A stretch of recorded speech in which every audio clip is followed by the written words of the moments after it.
Hey guys, tonight we're going to drift through the quietest corners of the universe, past the edges of understanding and deep into the folds of your own mind.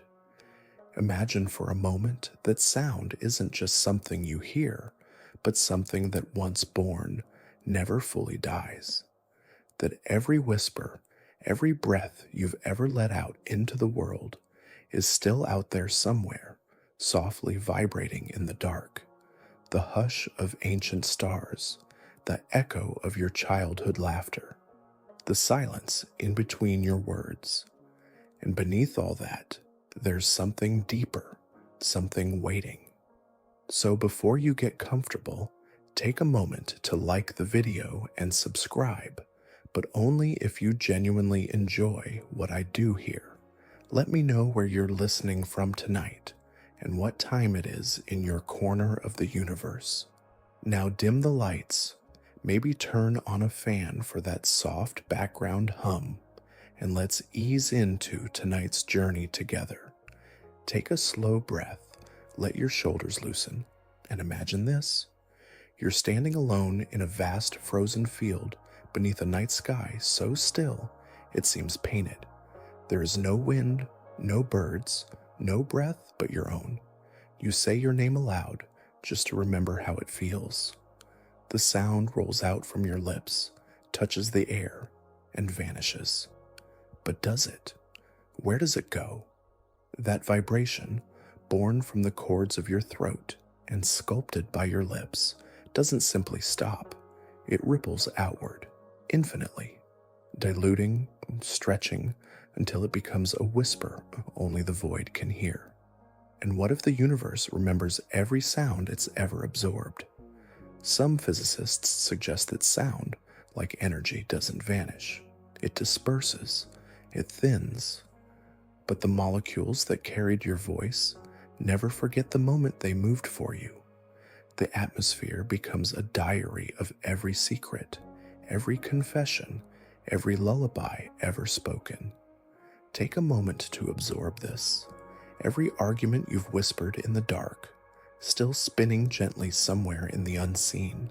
Every goodbye you never meant. Every song you hummed alone, still alive, still faint, still yours, and yet you feel alone, don't you? Because silence has a way of cloaking presence. It doesn't mean nothing is happening. It just means you're not part of its frequency anymore. Sound, like thought, sometimes continues long after you believe it's over. Now imagine this. You're sitting in an abandoned room. Dust hangs like static in the air. In one corner, a broken radio clicks softly on. No signal, just hums. But you swear, in between the static, you hear someone breathing. Could that be your own breath? Or something older?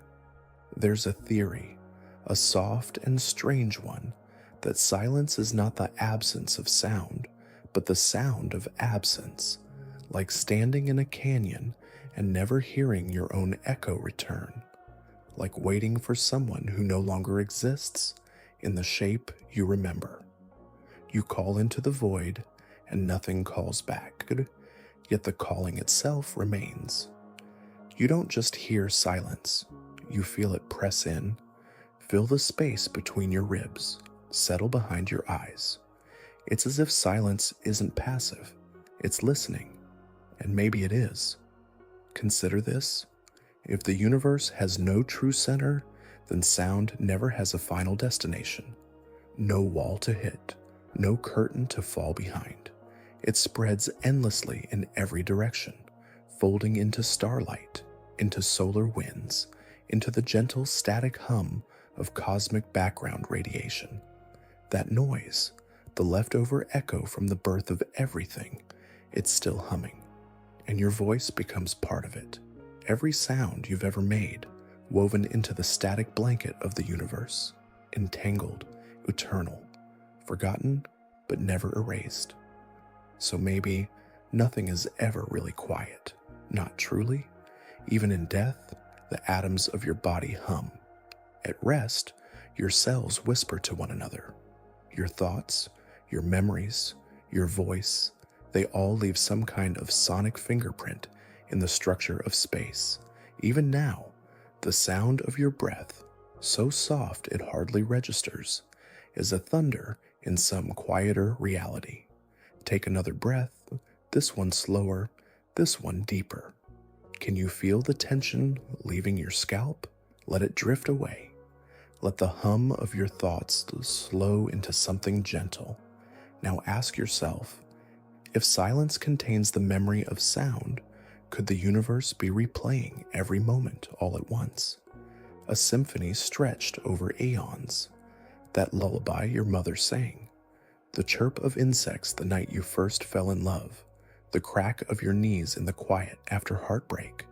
It's all still vibrating somewhere, so faint, so distant, but still vibrating.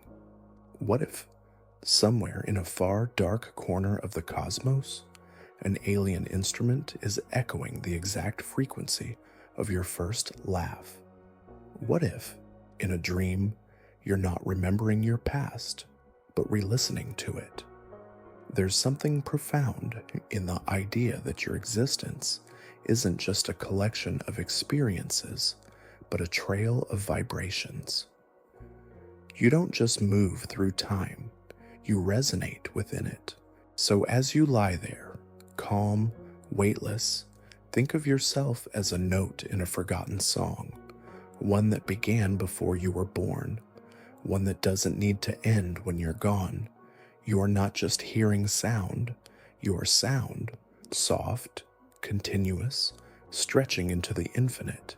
And somewhere, far beyond the edge of thought, something may still be listening. Shh, let's keep moving. Deeper still, the stars above you are still humming with echoes. But now, we drift inward into the mechanics of sight, of time, of your very awareness. You blink, and what you see is already gone. The photons that touch the world around you, reflected off walls, skin, the slow blink of your pet lying across the room, travel at light speed. But your brain, your beautifully slow machine, takes time to process what's received, roughly 13 milliseconds. That's the delay, the lag between what happens and when your mind shows you. So you are always behind the world, behind yourself. What you call now is a reconstruction, an illusion gently handed to you by your brain so you don't spiral into madness. But the truth is, you are never in the present. You're stitched just behind it. You don't walk through reality. You walk through echoes, and your reflection, that too lies. You see a face that looks like yours, but only just. The light bounced, reflected, traveled, processed. By the time you gaze into your own eyes, they are no longer the same. They belong to someone who existed a fraction of a second ago, someone who no longer exists. So who are you now? You've already changed again. This moment, gone. This breath, past. This thought, history. And still, we chase the now as though we can ever truly catch it, as though there is something stable at the center of time, something we might stand on like a stone in the middle of a stream. But time doesn't have a center. It doesn't have edges. It doesn't care about your clocks. Think of how many versions of yourself you've walked past today without knowing. The you who almost said something. The you who nearly turned left instead of right. The you who looked up 1 second later and missed a stranger's smile. Take a moment, let that settle. Let your mind soften at the edges. You exist in a blur, a beautiful, living blur.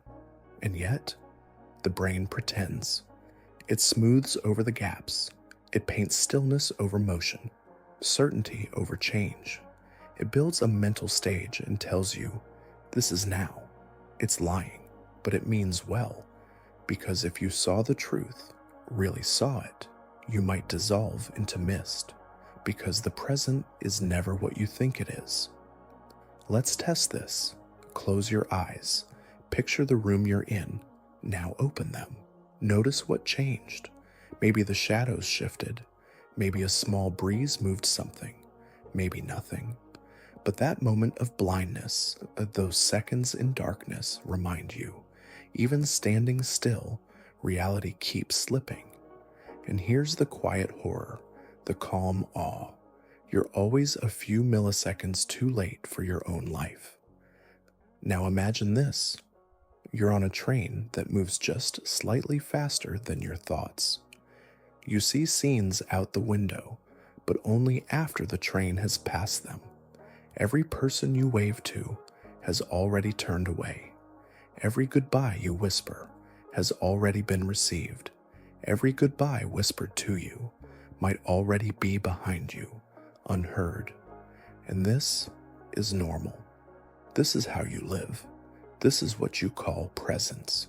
So maybe we need a new word for now, a word that respects the blur, that acknowledges the lag, that doesn't pretend time waits politely. Maybe now is not a point. Maybe it's a band, a ribbon of light where we almost touch the real. Or maybe the present is a story you're constantly telling yourself to survive the unbearable truth that you're always a ghost, haunting a reality that's already past. And still, you move, you smile, you hope. Despite the delay, the echo, the blur, you find ways to anchor yourself. A touch, a song, the warmth of your blanket, a voice whispering softly in the dark.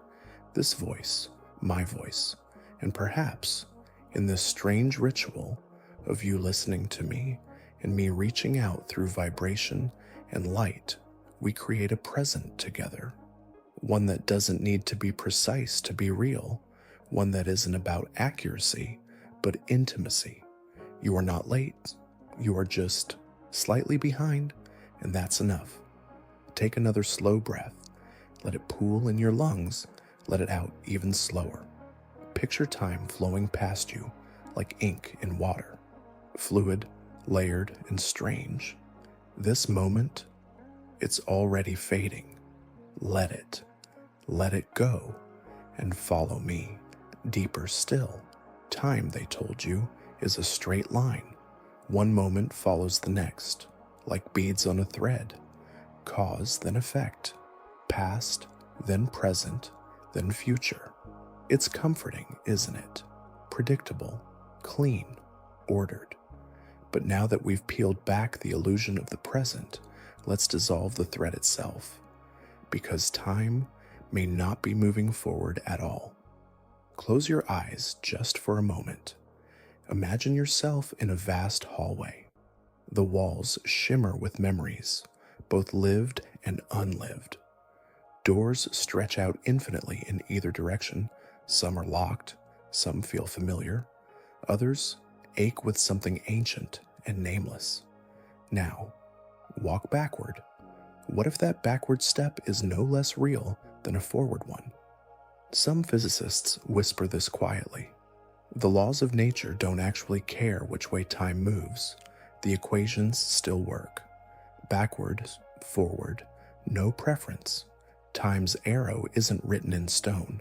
It's an illusion born of entropy, born of decay. Things fall apart, and that fall tricks us into thinking time has a direction. But what if decay itself is subjective? Take a snowflake, watch it melt. Your mind sees loss, movement forward, the past preserved in perfect structure, the future a puddle. But what if, in another frame of reference, the puddle is becoming a snowflake? What if you're just not tuned to that direction? Even now, your body is rearranging itself, cells dying, rebuilding, micro decisions shifting futures like wind nudges a sail.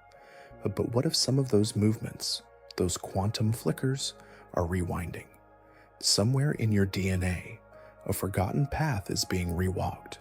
An old cell is reliving its youth. And somewhere, in a sliver of space-time you'll never touch, you are walking backward through your life, returning home to a place you haven't yet left. Now breathe with me. Inhale, exhale. Let the illusion of forward motion melt. Let yourself drift. Think about dreams. Sometimes they feel like memories. Other times they feel like prophecies. Often they blur into something else entirely. Have you ever woken up with a memory so vivid it felt more real than your own day? What if it was? What if dreams are fragments of time, not ahead or behind, but beside you? Time, when viewed closely, isn't a line. It's more like a field, an ocean. Events bubble up, collide, drift apart, and your consciousness, your limited, lovely consciousness, rides a narrow current through it. But that current is just one of many. Imagine a sheet of paper. Draw a line. That's your life. Now stack another sheet on top, another path, another you. Repeat, layer upon layer of possible timelines. And time, it flows through all of them, simultaneously, non-linearly, quietly. In this model, you are not progressing. You are surfacing. Moments rise into awareness like jellyfish from the depths. They appear, shimmer, and vanish. Take a moment to let that sink in. Now imagine this. Somewhere in the universe, time loops like a spiral staircase. You keep walking thinking you're going up or down, but in truth, you're moving in circles. Every conversation you've ever had with yourself has already echoed here. Every choice you think you're about to make has already been made, and unmade, and made again. And here's where it gets darker. If time loops, if moments return, then what does that mean for death? What if it's not a stop, but a turn? What if you're not heading into oblivion, but into repetition? What if your final breath is also your first? Or worse? What if you're already looping? Think about it. The sensation of déjà vu, the eerie familiarity in strangers, the sense that you've been here before, not metaphorically, but literally. What if every time you fall asleep, you're not just resting, you're resetting? What if sleep is a ritual of forgetting? And dreams? Dreams are the leftover static from all the timelines you've abandoned. A child crying in a place you've never been. A door that won't open, though you know what's behind it. Falling forever and waking just before you hit. They're not meaningless. They're echoes, whispers, clues, and maybe, just maybe, they're the keys to escaping the loop. But that's not for now. Not yet. Right now, just rest in this thought. Time doesn't flow. You do, and you flow in curves, in tides, in circles so vast the eye cannot see the center. Take one more breath with me. Let your body become heavy. Let your mind become soft. You're not moving forward. You're spiraling inward, and the deeper you go, the stranger it gets. Let's go deeper still. There is a thought, a very old thought, one that lives behind your eyes. It does not belong to you, not entirely, and yet you carry it, cradle it, repeat it like a mantra you forgot how to question. It's the thought that thinks you. Pause. Let that echo, because every time you believe you've had an idea, made a decision, reached a realization, you assume it began with you. But what if you are only the stage, and the thought is the actor? What if consciousness is not a source, but a receiver? There's an eerie calm in this theory, spoken quietly in the halls of cognitive science, philosophy, and ancient mysticism alike, that you are not the originator of your thoughts, merely the witness. Imagine your brain as an antenna, a beautiful biological receiver tuned to the frequency of mind, and thoughts? They drift in from somewhere else, beyond biology, beyond identity, some cloud of cognition that no single being owns. It's not that you think, It's that thought passes through you. Take a moment with that. Let it untangle something tight inside you. Every fear you've ever had, every hope, every irrational urge to jump, to cry, to laugh during silence. These may not have been yours, not entirely. They were visitors, passing shadows, and the strangest ones, the intrusive, the uncanny, the inexplicable, maybe they were never meant for you. Maybe they're echoes from someone or something else, collisions between minds on adjacent timelines, the thoughts of parallel selves bleeding into yours. And what if there's no you at the start of the thought stream? Only awareness, watching, receiving, shifting shape to fit whatever flows in. This aligns with something ancient and modern alike. In Buddhism, the self is a mirage. In neuroscience, the self is an emergent illusion, a handy model constructed after the fact. There is no central I, no little operator pulling the levers, just processes, just narratives. And this narrative, this I, clings desperately to ownership. I'm sad, I'm excited, I've decided. But trace that thought back far enough, and you'll find nothing. No source, no origin, just a flicker emerging from darkness. So, who or what is truly doing the thinking? Picture yourself standing in a mirrored room. You raise your hand, your reflection copies you.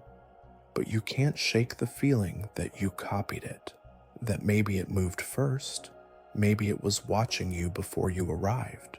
Now imagine that reflection isn't in glass, but in mind.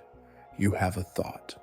But what if, deep in some recursive loop, your thought was already being watched, anticipated, composed? Who watches the watcher? And here's the surreal twist. If you are not the first link in this thought chain, then who is? A deeper mind? An alien intelligence? A former self from a previous loop of time? Or something else entirely? There's a concept in metaphysical philosophy, panpsychism. It suggests that consciousness is not something the brain produces, but something fundamental, like gravity or light. Everything has it in tiny fragments, even the air, even atoms, even the gap between your fingers. So maybe thought is not yours, maybe it's everywhere, and your mind is just the weather pattern forming temporarily in that field. A gust here, a whisper there, a storm of panic, a cloud of clarity.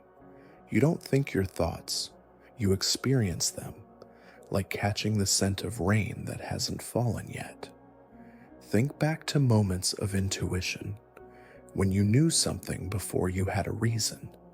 That's not magic. That's the signal reaching you early. Or those uncanny coincidences when you think of someone and they call you. A joke you nearly tell, spoken by another. A dream that feels like someone else's memory. The thought that thinks you has no address, no name. It wears the mask of your voice, but it doesn't belong to you. And if that's true, then maybe identity itself is a kind of possession, not in the horror movie sense, but in the metaphysical one. You are possessed by the illusion of control. You are ridden by thoughts that aren't yours. You are played gently by a melody that's been looping long before your first breath. And when you sleep, the melody drifts somewhere else. Another being, another version, another reflection picks it up. The stream of thought is continuous. You are just a momentary ripple, and yet you are sacred because you noticed, because you dared to listen. Take a slow breath. Feel your chest rise. You are not broken. You are not lost. You are not alone. You are part of the vast shared dream that dreams itself. So if your thoughts tonight feel strange, let them. If your mind drifts into darkness, trust it. If you feel yourself dissolving into something wider, deeper, softer, follow it. The thought that thinks you is not done yet, and it's taking us somewhere very, very deep. Let's keep going. Somewhere, right now, another version of you is brushing their teeth. Another is walking into the sea. Another just fell in love. Another never existed at all. And yet, they're all you. The doppelganger is an old myth, a spirit double, a shadow twin, a being that mirrors your every move, sometimes as a warning, sometimes as a whisper of fate. But in our modern mythologies, born of quantum physics and probability, the doppelganger isn't just a tale, it's a certainty, many worlds interpretation. It says that every choice you don't make is still made, just not here, not in this version. Instead, it branches, forks off. Another you takes that road. And if this is true, then right now, the air is thick with ghosts of your other lives. They breathe through you, glance at you from behind windows, live behind your eyes in dreams you don't remember. Doppelgangers not of flesh, but of decision. And if you pause, very still, you might feel them watching. Now, think of a moment you regret, a sentence you didn't say, a person you didn't stop from leaving. Can you feel that hollow, that ache? May not be yours alone. It may be the echo of the version of you who did say it, who did stay, who did break or bloom. And their memory is leaking into yours because the veil between branches is thin, not made of walls, made of perception, of attention, of sleep. Take a moment, let your breath slow, let your muscles melt. Now ask yourself, what does it feel like to be a version of yourself that almost didn't happen?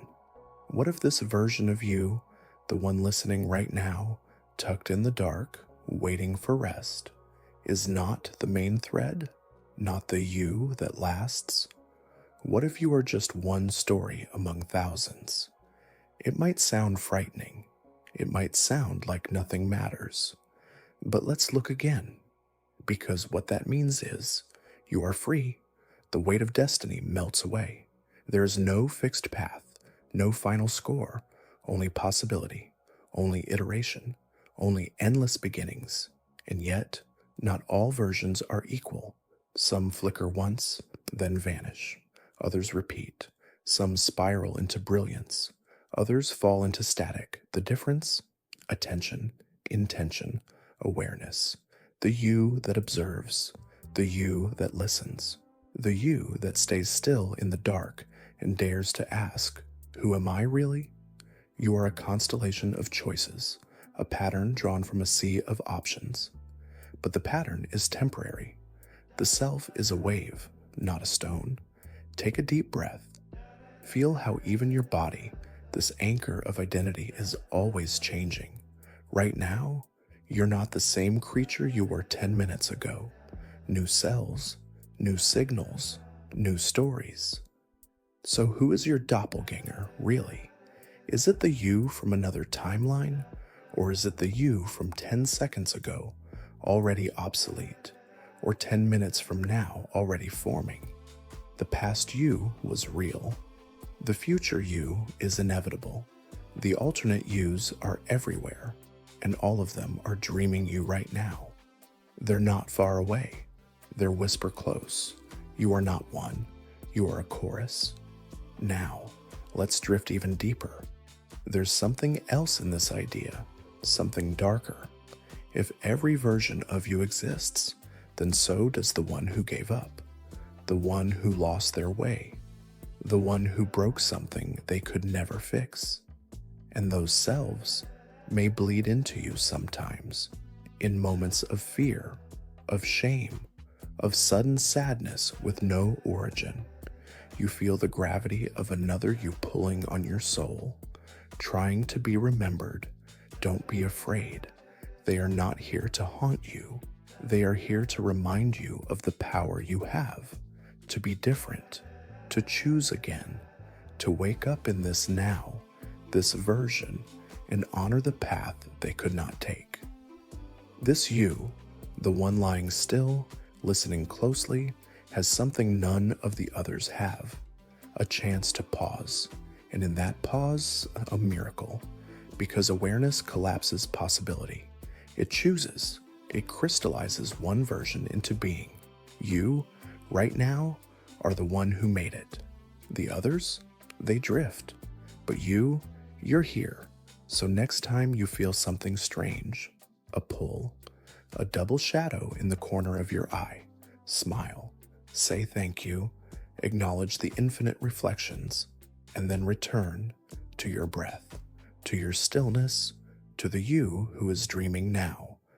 The other yous are watching, but they are not more real than you, and they are not more important. You are the dreamer, the chosen thread. Let's follow it deeper still. The walls around you feel familiar. The bed beneath you, solid. The air, still, maybe humming faintly with the breath of a distant fan or the soft crackle of night outside your window. It all feels real, tactile, trustworthy. But what if it isn't? Not in the way you think. What if this reality, the one you trust to stay consistent, to hold you gently as you drift to sleep, is not a prison of walls, but of assumptions, a carefully decorated illusion, and the only thing keeping it intact is your refusal to question it too deeply. Imagine the world as a room without doors, but with windows painted to look like landscapes, a dream so vivid you forgot it began. That's what some philosophers and scientists have suggested, not metaphorically, literally, that everything you call reality may be a construct, not false, but adaptive, fluid, designed to keep you from noticing the scaffolding behind the sky. This idea isn't new. Plato spoke of the cave, people chained facing a wall, watching shadows cast by firelight, believing the shadows to be real things. They'd never turned around, never seen the puppets, never seen the fire. You may still be watching shadows. Every color you see is not out there. It's inside your mind. Light hits your eyes, triggers neurons, creates a sensation. But green doesn't exist in the world the way it appears to you. It's a translation, a rendering, like a filter on a lens. What else might be a rendering? Touch, smell, time, space.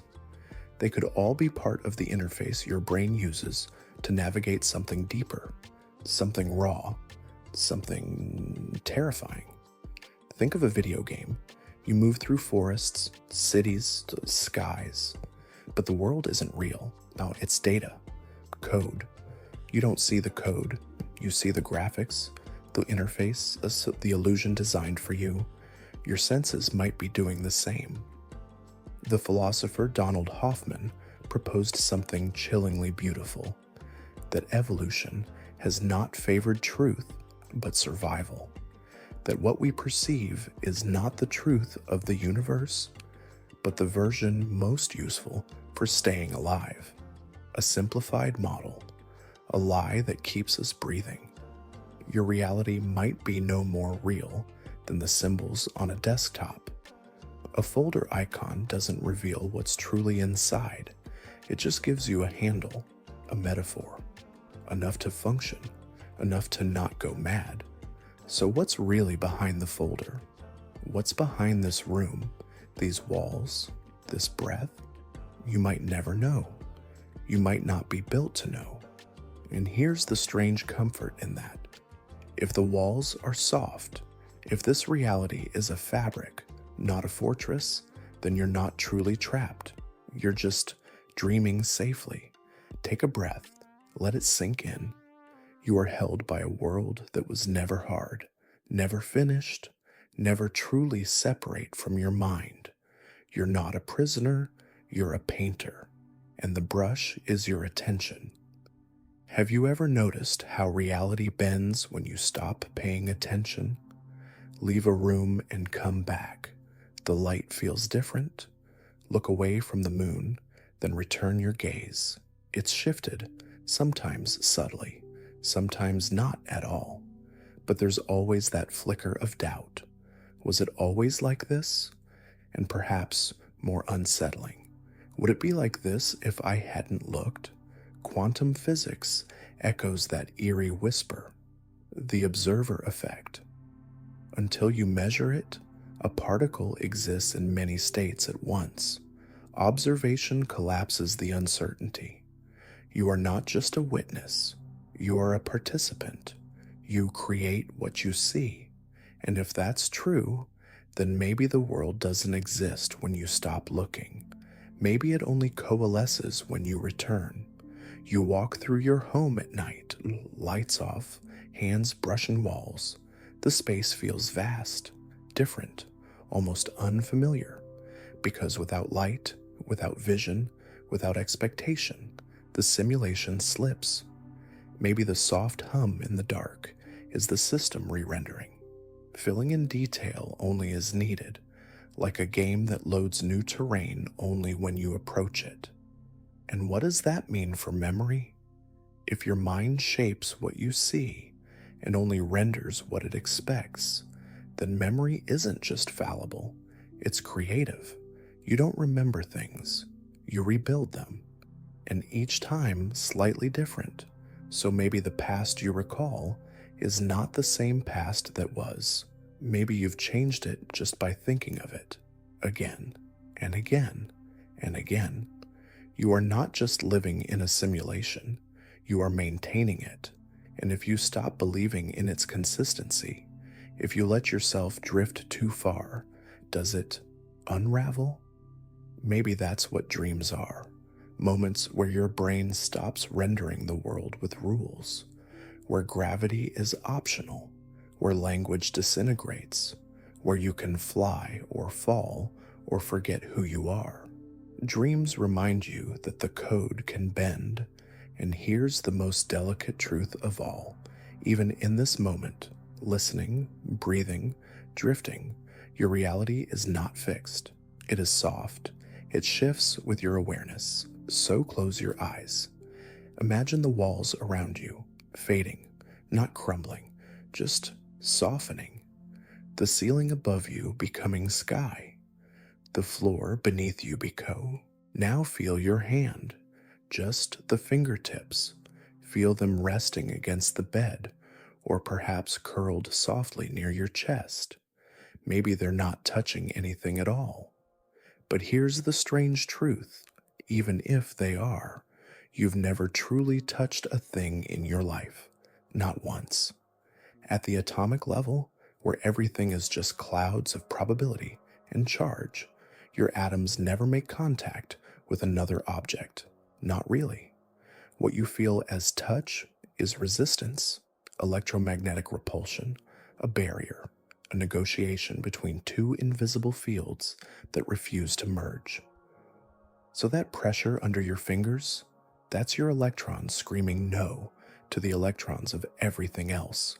You're hovering, always, infinitely close, infinitely apart, and yet you feel connected, solid, whole.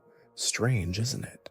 That intimacy is built on separation, that what you think of as physical comfort, your hands clasped, your body curled in a blanket, your chest rising against the pull of gravity, is all just agreed upon distance, tiny standoffs, endless repulsions, dances that never quite collide.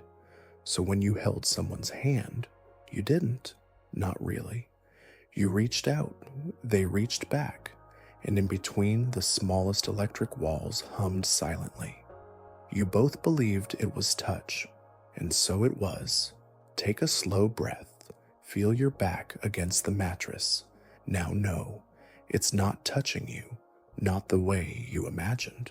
You're floating, microscopically suspended in a tension field you cannot see.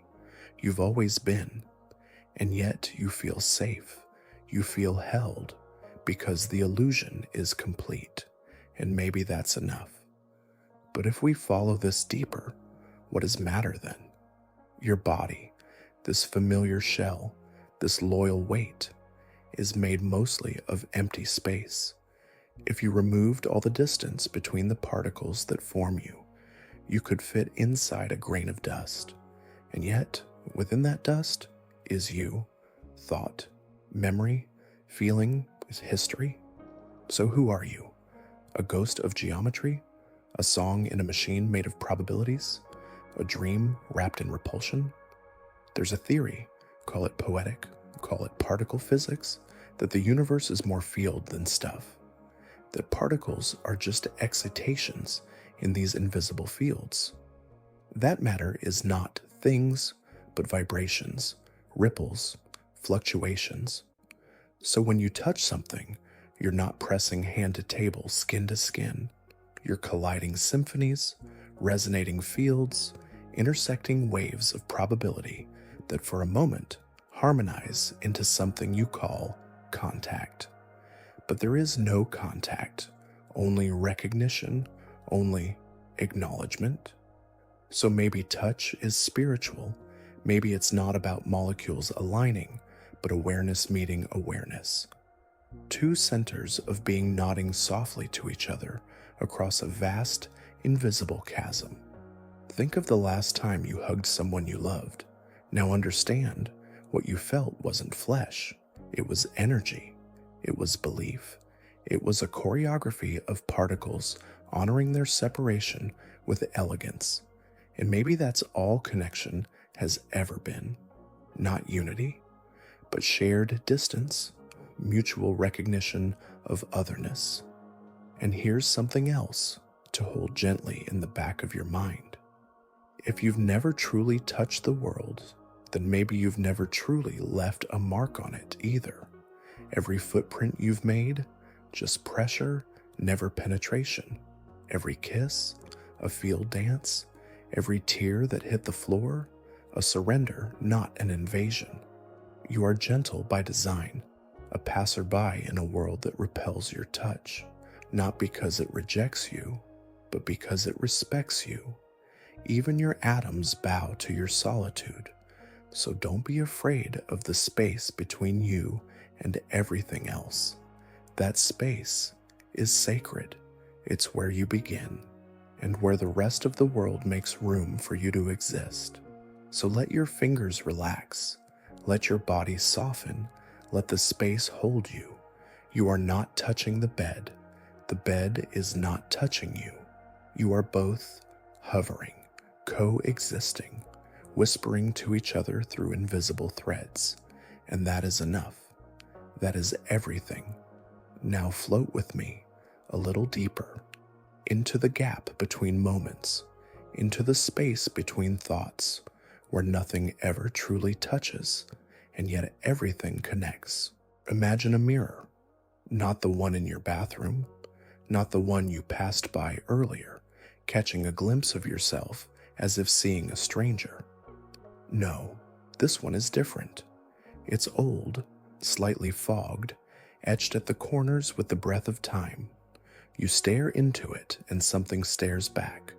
Your face, yes, but not just your face, something behind it, something patient. What if mirrors don't just reflect, but remember? Think of it.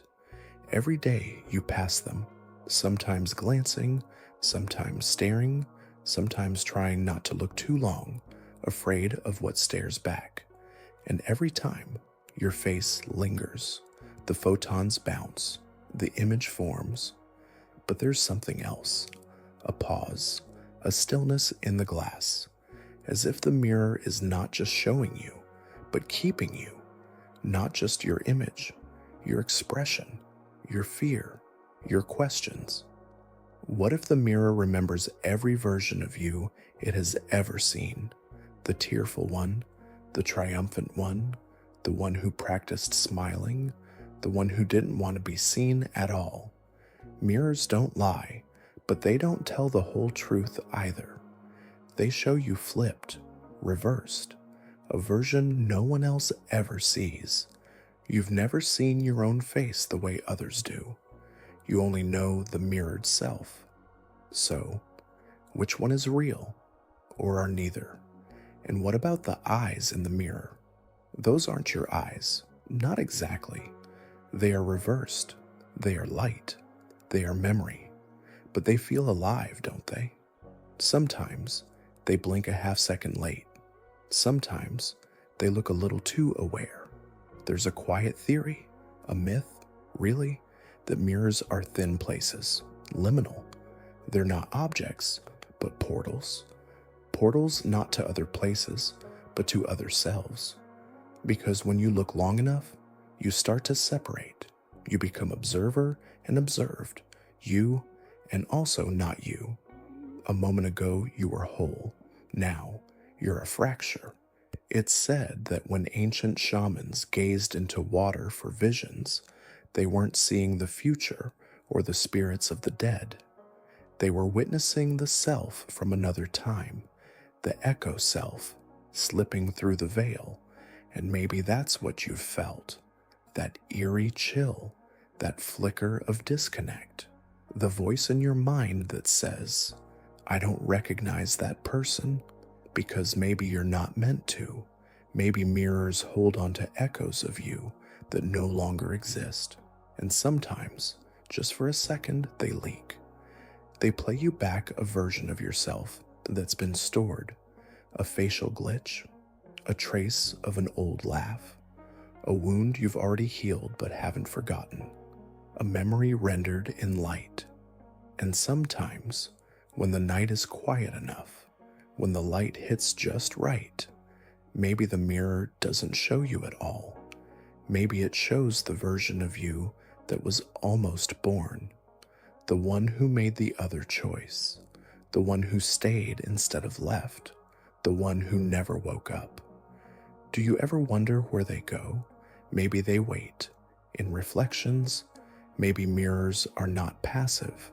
Maybe they're listening, collecting, waiting. Because when you sleep, your reflection does not. It stays there, in the glass, staring into the room, silent, unmoving, remembering. And that's not all. There's something haunting in how mirrors only ever reflect light, never darkness. They don't show you the true night in the corners of your eyes.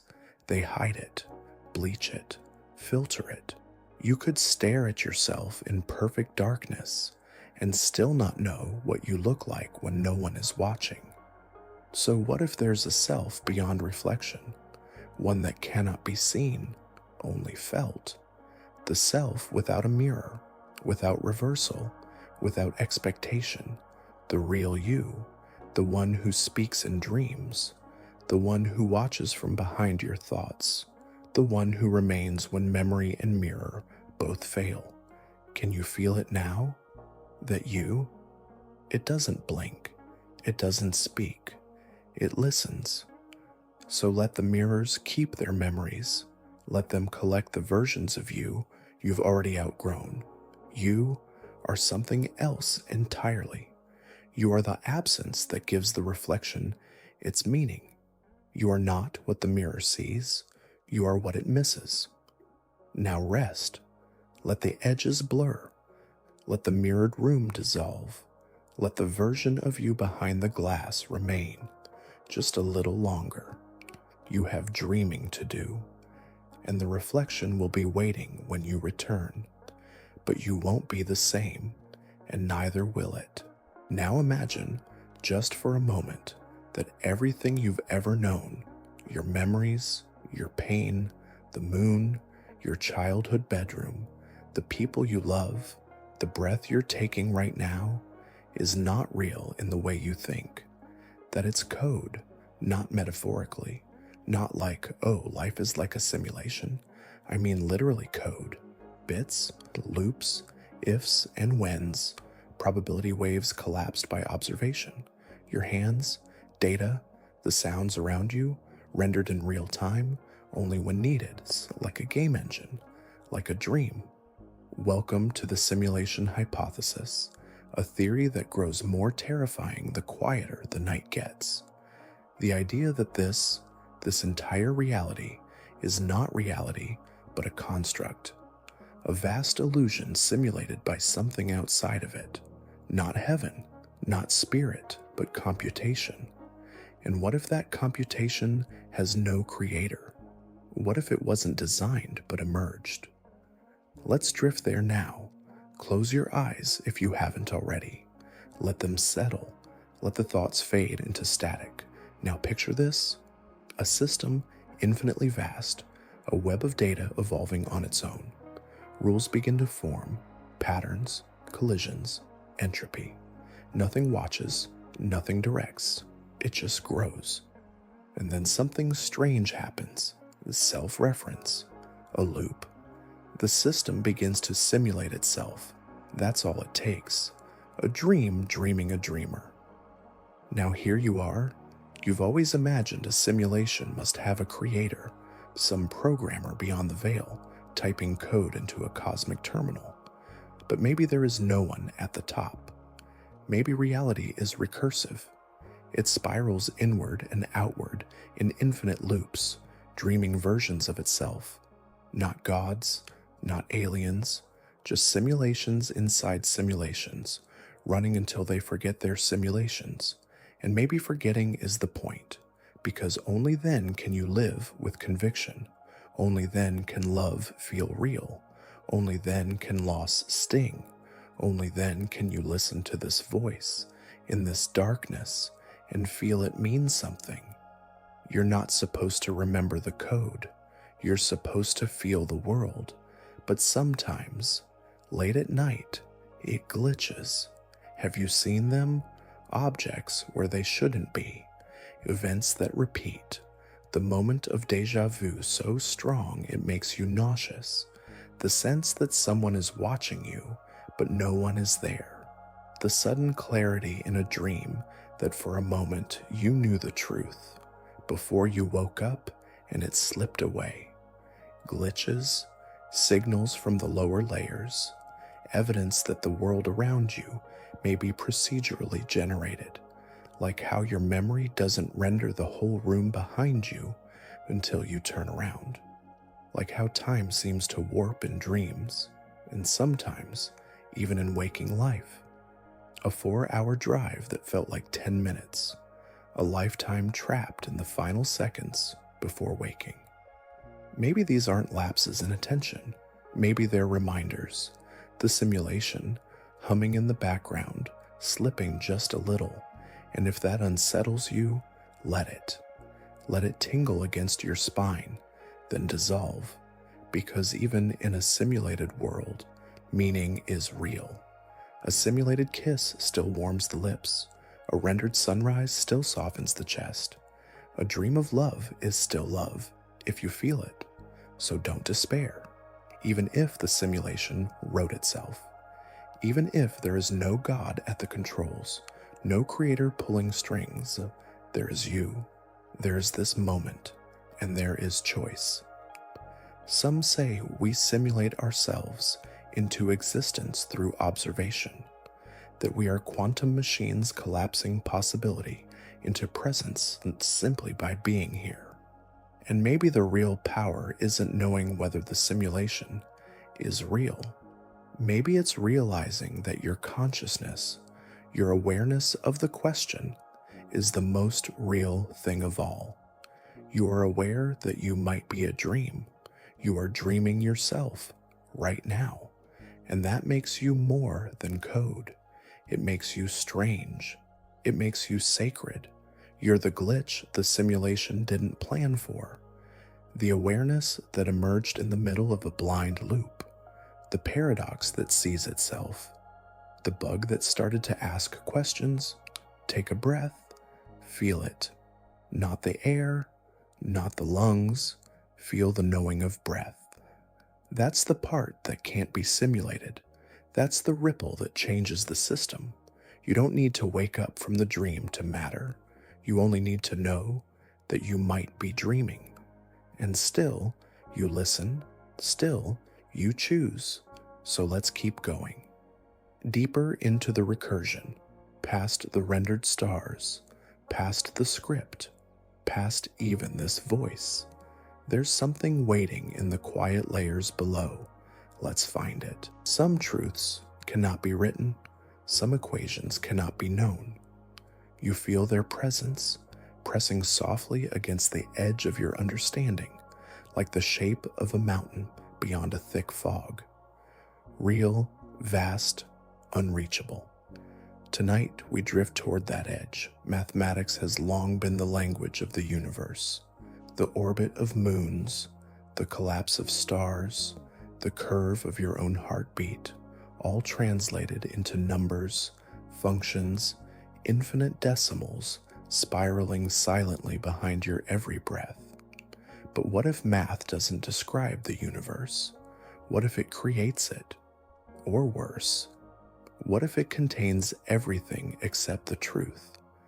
There are numbers that will never be written, equations that will never balance, problems so immense they scream silently across space-time. Take Gödel's incompleteness theorems, a gentle unraveling of certainty. They say, no matter how complete a logical system is, there will always be truths within it that cannot be proven using its own rules. Always, forever. A box that cannot explain itself from the inside. A mind that cannot fully understand itself. A whisper you can hear but never translate. Let that settle. It means there are facts in this universe that are true, absolutely, unshakably true, and yet you will never be able to prove them. The laws you trust, the rules you live by, the quiet order that comforts you, numbers, patterns, logic, they have limits, cracks, shadows. There are truths that haunt the spaces between what we know. So where does that leave you? A mind within a system, using that system to understand itself. Imagine trying to look into your own eyes without a mirror, trying to bite your own teeth, trying to remember a dream you never had. This is the paradox of being. You are the answer to a question you cannot ask. And it's not just logic that falters. The Turing-halting problem proves it. There's no way to determine for every possible program whether it will ever finish running or loop forever. Now apply that to thought. Are there ideas you will chase forever, loops you cannot break, questions you'll keep asking until your last breath, without knowing they have no answer? You've felt it, haven't you? That sense of circling something invisible, trying to define love, trying to find the meaning of life, trying to understand the self. These are uncomputable functions of the soul. You'll never solve them, but maybe that's not failure. Maybe that's what makes you beautiful. You contain mysteries that even the universe cannot reduce to numbers. And here's the strange comfort. Some scientists believe the universe is not only mathematical, it's limited. That there are things fundamentally unknowable, not because we haven't found the answers, but because the answers are not meant to be found. They exist outside the system, just like Gödel said. So maybe the ultimate truths don't sit at the center of reality, but hover just beyond it. Like dreams you almost remembered, like words you nearly said, like people you felt were close, but never met. This isn't a flaw, it's structure. The universe hides some of itself from you, not to punish you, but to protect the shape of the experience. You don't need to know everything to be whole. You are the poem, not the proof. You are the echo, not the origin. And in a world where math cannot know itself fully, where truth slips through the cracks like light through a shattered window, maybe peace is not found in answers. Maybe peace is found in asking and letting go. Let your mind rest here. Let the unfinished equations of your soul be music. You are part of a system too vast to contain itself, and yet you listen, and yet you dream. So let's follow the silence now. Let's drift deeper into the space where numbers end, where thought becomes feeling, where paradox cradles you to sleep. Let's imagine for a moment that the universe has forgotten you, not abandoned, not rejected, simply forgotten. As if in this quiet hour of the night, you've slipped out of the collective memory of reality. You're not erased. You're not gone. You just don't register. And here you are in that absence, still breathing, still aware, floating. Can you feel that? There's a stillness in it, a serenity that hums beneath fear. What are you when no one remembers? Who are you when not being perceived? The philosophers have wrestled with this for centuries. What does it mean to be? Must there be a witness? Does a thing exist if no eye sees it, no thought names it, no voice speaks of it? We assume the world is always there, ticking along, regardless of us. But let's pause that idea. Imagine a room where the lights only flicker on when you enter. Imagine a road that exists only when driven. A memory that exists only when recalled. This isn't fantasy. In quantum mechanics, particles remain in states of probability, multiple possibilities, until observed, until someone or something looks. Observation isn't just passive, it's creation. Now what happens when no one is looking at you? What happens when you drift, unseen, into the folds of a sleeping universe? Maybe you fade, or maybe you expand. Because if no one sees you, you're no longer defined, no longer held in place by expectation, memory, or meaning. You are free, unfolding, endless, and terrifyingly beautiful. Take a moment, breathe slowly, feel the edges of your identity soften. Your name, your past, the shape of your life, they blur. In this moment, maybe the stars don't know you exist, and still, you do. You are proof that presence doesn't require permission. You are the flame that flickers in a sealed room, the echo that never needed an ear. But what if this forgetting is mutual? What if you've forgotten the universe too?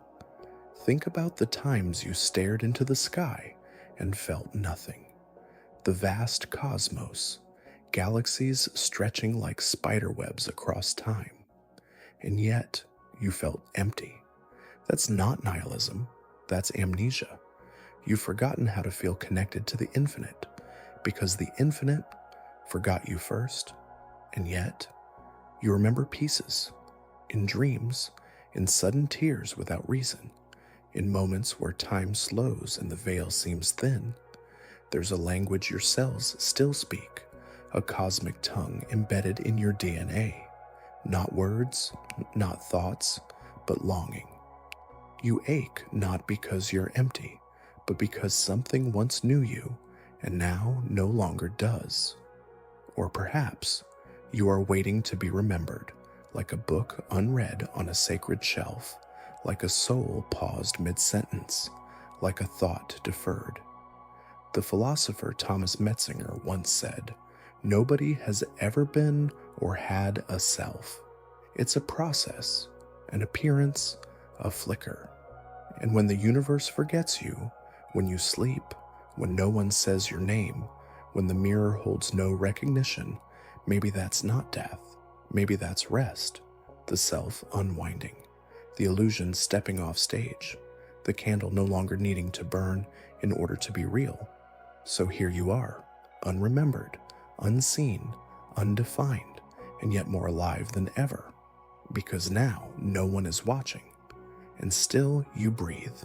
Because now there is no history. And still you think. Because now you have no name. And still you are. Take another breath. Sink into the forgottenness. Let it hold you like ocean water.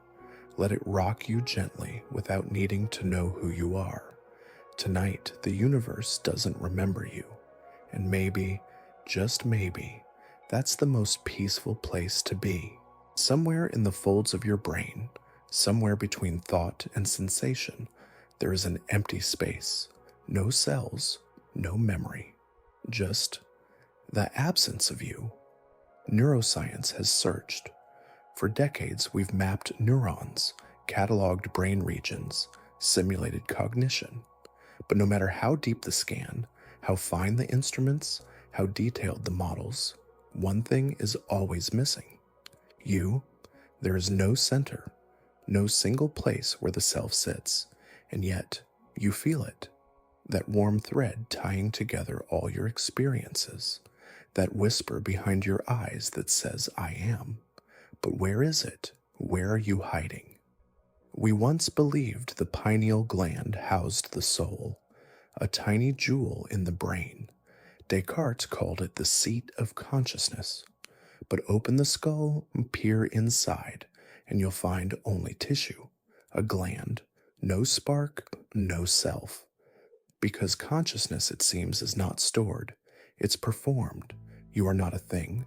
You are a process, an orchestra without a conductor, a flame without a wick, a loop that believes it has a beginning. There's a term, the binding problem. It asks, how does the brain take countless signals, light, sound, pressure, memory, and weave them into a single experience? Why does red feel like red? Why does music make you cry? Why does your name sound like home? Science can't answer this. Not fully, not yet, maybe not ever. Because consciousness might not be reducible. It may be the one thing that exists only when observed from the inside. And if that's true, then it's lonely. Because no one else will ever know what it's like to be you. Not truly. They'll never hear your thoughts the way you do. They'll never dream your dreams. They'll never feel the specific texture of your sadness. You are a private universe. And even if we simulated every cell in your brain, even if we mapped each molecule, would that be you, or just a very convincing echo? This is the hard problem of consciousness, not how it functions, but why it happens, why anything needs to feel like anything at all, why the lights are on inside your skull, why awareness exists at all, because from a material standpoint, it doesn't need to. The universe could be unconscious and still function perfectly. Planets would orbit, cells would divide, atoms would bond, but here you are, aware, and no one knows why. You are not a puppet, but you are not the puppeteer either. You're the performance, the illusion, the shimmer on the surface of deep water. And here's the soft tragedy. The you think you are is not stable. Your preferences shift, your memories fade, your body renews itself, cell by cell, every 7 years. You are constantly dying and constantly becoming. So who is the thread? Who is the witness? There's a word from Advaita Vedanta, Atman, the silent observer, the awareness behind awareness, not a person, not a soul in the Western sense, but presence. The thing watching thought arise. It cannot be found because it is not a thing. It cannot be defined because it is not an object. It is the canvas, and you are the painting. But even that metaphor fails, because the canvas and the painting cannot be separated. You are not on awareness. You are awareness. Now, take a breath. Feel the quiet within that breath. The space between inhale and exhale. That stillness? That is the closest you'll ever come to finding yourself, because you are not the breath. You are the noticing of breath, the silent watcher behind the eyes, the calm behind the storm of identity, the field in which everything arises, dances, fades. You don't need to find the self. You only need to stop chasing it. Let go. Let the mind unhook itself. Let thought drift, like mist from warm water. You are here, not in your name, Not in your story, not in your memories, but here, now, aware. That's enough. Let's go even deeper now, where thought ends and awareness simply is. Imagine your body at rest, your limbs heavy, your breath slow, your thoughts softening into background haze.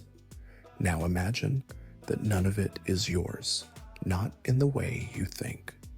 The fingers at the end of your arms, they move when you tell them to, yes, but they move before you decide to move them. Split seconds before you feel the choice, your brain has already fired the command. Before I want to move, you've already moved, so where's the choice? Where's you in that? This is the chilling experiment of Benjamin Libet. Decades ago, he measured brain activity during simple tasks like moving a finger, and found that the brain made the decision before the person became consciously aware of wanting to move. The implication is unsettling. Free will as you know it might be a post-it note stuck on the glass after the rock has already shattered it. You aren't the origin of your decisions. You're the narrator of them. You're a voice telling yourself a story after the story has already been written. Take a moment. Let your mind pause. Consider all the choices you've made, who you love, where you live, what you believe. What if none of them began with you? What if they emerged from conditions, genetics, traumas, algorithms of emotion, and biology so complex you mistake them for autonomy? What if the self is a script, a beautiful, improvisational script, flexible, responsive, but not truly free? Now, if that's true, what happens to morality? What happens to guilt, to pride, to justice? If the murderer had no true choice, what does punishment mean? If the hero couldn't have done otherwise, what does praise mean? And here, we drift into the ethics of illusion. Because even if free will is a story, it's a powerful one we're wired to believe, one that gives us identity, narrative, motion. To lose that belief, even softly, can feel like unraveling, but pause. Let's not fall into despair. Let's try, wonder. What if you are not the writer of your life, but the reader? What if each moment is a page turning, each feeling a line delivered, each breath a paragraph passed down through the machinery of stars and blood? You didn't choose to be born. You didn't choose your language. You didn't choose your earliest memories, but you're experiencing them. And that experience is real. Even if your choices aren't as free as you believed, they're still felt. And feeling is sacred. There's beauty in that paradox. You are a leaf on a river that thinks it's swimming, and that belief gives it joy, sorrow, discovery. Maybe the universe needs your story to be told as if you chose it. Maybe the illusion is part of the design. So don't be afraid if your thoughts are echoes. Don't fear the hand behind the curtain. Don't mourn the loss of control, because in the letting go comes peace. You don't have to steer. You don't have to fight. You only have to witness the unfolding, and even that may not be yours. There's a theory in neuroscience, split brain patients, two hemispheres of the brain disconnected, yet both functioning. In some, each side appears to have separate awareness. One side answers a question, the other doesn't even hear it. Two minds, one body. Now ask, which one is the self? If awareness can be split, then is it ever whole? Are you the full mind, the dominant half, or the silent one watching from behind the curtain? And if it can be divided, then can it be shared? What if you are the hallucination of something else? What if this voice, the one speaking to you now, is part of a loop so large, so recursive, that your entire life is just one thought in a mind that spans galaxies. You are the neuron, not the brain. And still, that's enough, because even a neuron feels the charge. Even a spark dances in the dark. So lie still. Let your limbs forget their name. Let your thoughts drift like dust in slow light. You don't have to choose anymore. You only have to be. Even if that being is borrowed, even if that self is stitched together from echoes, you're still here, and here is enough. Let's go deeper still. The next layer is dark, but gentle. You are not the first to dream this place, this quiet, this unfolding, this voice. Long before your first thought, someone else was here, or something else, and they dreamed, not of cities or machines or even gods, but of you, or something like you. Maybe they didn't have bodies. Maybe they were waves or flickers in dimensions you can't pronounce. But they had thought, or the seed of it, the hunger for meaning, and they dreamt, and their dreams became structure, and the structure became silence, and the silence eventually became you. You are not alone in the lineage of minds. You are not the first flicker in the dark asking, "What am I?" You are the echo of countless echoes, and this world, this place of breath and memory and falling asleep with headphones in, may be their dream, an inheritance of cognition, a simulation nested in a simulation, run not on code, but on awareness, some ancient thought machine still spinning, forgotten by its creators, but dreaming on, not because it has a purpose, but because it cannot stop, just like you. You don't know why you think, you don't know why you care, but you do. Even now, drifting in half sleep, listening to a stranger's voice unspool riddles in the dark, you're reaching. Why? Because something inside you remembers a time before this shape, this voice, this room, a time before time. And that memory, fragile, fragmented, buried in the folds of your soul, is why the dream continues, why the loop doesn't break, why thought still flowers, even in silence. There is a possibility, almost too strange to hold, that this reality was not created by beings like us, not with hands, not with tools, but with intention, with mind. Maybe the architects weren't gods, but dreamers, and their dreams became dense, heavy, real, and maybe they woke up and left us here, inside the remnants of the dream. And here's the aching beauty. Even if they're gone, their thought remains, carried in the laws of physics, hidden in the symmetry of galaxies, flickering behind your eyelids when you sleep. You are the continuation, the next dreamer, the one who still remembers the hum of that original mind, even if only faintly. That is your inheritance, not land, not knowledge, not form, but the urge to dream, to ask, to wonder, to soften in the dark and reach for something just beyond the edge of knowing. What you call your life may just be one page in a book still being written by minds long since faded into myth. But the story remains, because you are telling it now. You are the voice that echoes in the long hallway. You are the step that continues the walk. You are the silence after the word, still resonating. And this too is sacred, because every time you close your eyes, every time you drift towards sleep, you return to the mind behind the mind. You join the dream, not as a passenger, but as a keeper, the one who remembers that remembering itself is enough.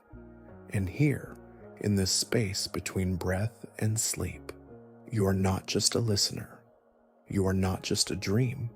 You are a dreamer, a conscious continuation. So let the thought carry you.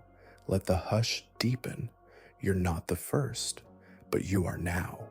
And that is everything. If you could do anything, what would you choose? Don't answer too quickly.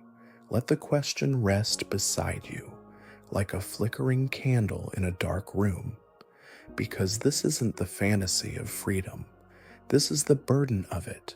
This is the question of omnipotence. What does it mean to have no limits? To possess the power of gods or of the universe itself? To reshape matter with a thought? To reverse death? To bend time into spirals? Sounds thrilling until you sit with it, because the truth of limitless power is not delight. It's despair. Imagine a being who could do anything and had already done everything. Every permutation of choice, every possible experience. Nothing new left, no unknowns, no what-ifs, just infinite ability and nowhere left to go. That's the paradox. If you can do anything, then nothing matters. Without resistance, choice loses meaning. Without limitation, joy loses contrast. Without death, life becomes a blur. So here's the haunting idea. What if you were omnipotent? What if this, your current life, your body, your name, is a limitation you chose, not out of punishment, not out of confusion, but out of mercy? Because the only way to feel wonder is to forget you created everything. The only way to be moved is to limit yourself to a story, to live as if it's real, to walk through this maze of love, pain, memory, and not knowing as if it matters, because it does, precisely because you believe it. What if every hardship in your life is not evidence of abandonment, but evidence of choice? The choice to not be everything, to not control everything, to be here, fragile, confused, tender, free in a new way. The philosopher Simone Weil wrote, "All created things refuse to be God." Perhaps that refusal is holy. Perhaps the universe yearns to be small sometimes, to taste itself in the narrow channel of human experience, to forget and remember and forget again. Take a breath. Let that sink. You are not helpless. You are hidden. A vast consciousness in costume, a star wearing skin. And what's more powerful than the ability to choose limitation? Because in limitation, we discover depth. We discover meaning. In a world where you can't save everyone, saving one person becomes sacred. In a life that will end, every sunrise becomes a miracle. In a story where you can't know the future, love becomes brave. So maybe omnipotence isn't about bending the rules. Maybe it's about writing a story with rules and letting it unfold. And maybe that's what the universe is doing now, playing, pretending, dreaming, like a child who builds towers of blocks only to knock them down. Not to destroy, but to feel something, to witness the moment, to laugh, to cry, to be surprised. And so you, this quiet, reflective listener beneath the blankets, half asleep and full of wonder, you are the product of that game, a limited form, inside a limitless origin, choosing not to remember so it can truly feel. Now ask again. If you could do anything, would you really change your life? Would you erase your pain? Would you speed through the sadness? Would you skip the quiet nights like this one? Maybe, maybe not. But consider that the very fact that you're asking, that you can ask, is part of what makes you powerful. Not because you control reality, but because you relate to it, because you let it in, and you wonder, and you hurt, and you rest. So tonight, you don't have to fix anything. You don't have to transcend. You don't have to unlock your full potential, or shift into higher consciousness, or solve every riddle. You can just lie here, breathing, being, a god pretending to be small, and in that smallness, everything shines. Let's rest a little deeper now. The next thought is soft. It bends the past into something strange. It's waiting for us in the folds of memory. We'll go there next. But for now, just float. Close your eyes and try to remember something from your past. Anything. A smell, a street, a voice saying your name. You can almost see it, almost touch it, but the details slip like fog through your fingers. Now ask yourself, are you remembering the past or are you creating it? Memory feels like a recording, a preserved reel of film buried in the vault of the mind, but it isn't. It never was. Memory is reconstruction. Each time you recall an event, your brain builds it again from fragments, guesses, emotional traces. Like a painter trying to replicate a mural seen once in a dream. You never remember the same thing twice. Each recollection is a mutation, and every time you remember, you're remembering the last time you remembered, not the event itself. Let that echo. You remember the remembering. So what then is the past? If every act of memory is an act of creation, an artistic lie, then maybe the past isn't behind you at all. Maybe it's right here, alive, subject to change. What if history is not something that happened, but something that happens? Each time you tell your story, it reshapes you. Each retelling rewrites the self, and every forgotten detail becomes a choice. Now go deeper. There's a thought experiment buried in philosophy. What if the past hasn't happened yet? What if memory is the world painting itself backward, filling in the details of a story already in motion? Like a novel being written from the last page to the first. Like footprints appearing behind you as you walk. Time feels like it flows forward, but maybe that's only because we're made to perceive it that way. Entropy, the increase of disorder, is what gives time its arrow. But entropy is a feature of observation. So what if the future isn't pulling us forward? What if the past is being constructed in real time? From the future, let that settle. You are not the product of your history. Your history is the product of you, the you now, listening, breathing. The mind that remembers is not uncovering the past, it's deciding it. And here's where it deepens. What happens to a painful memory when you see it differently? Does it change? Not just in perception, but in structure? Your brain rewires, emotions fade. What was once a scar becomes a lesson. What once broke you becomes a path. The past is not fixed. It is soft clay in the hands of your attention. And that means you're not bound to what came before. You're free to reshape it, to reframe, to release, to remember with kindness, and sometimes to forget, because forgetting isn't failure, it's freedom. The universe doesn't remember everything. Most of it is lost, trillions of moments gone, and still it flows, still it builds. Still, it dreams. So why hold on to every fracture? Why cling to every crack? Let some memories drift. Let some versions of yourself dissolve. You don't need a perfect archive to be whole. You only need presence.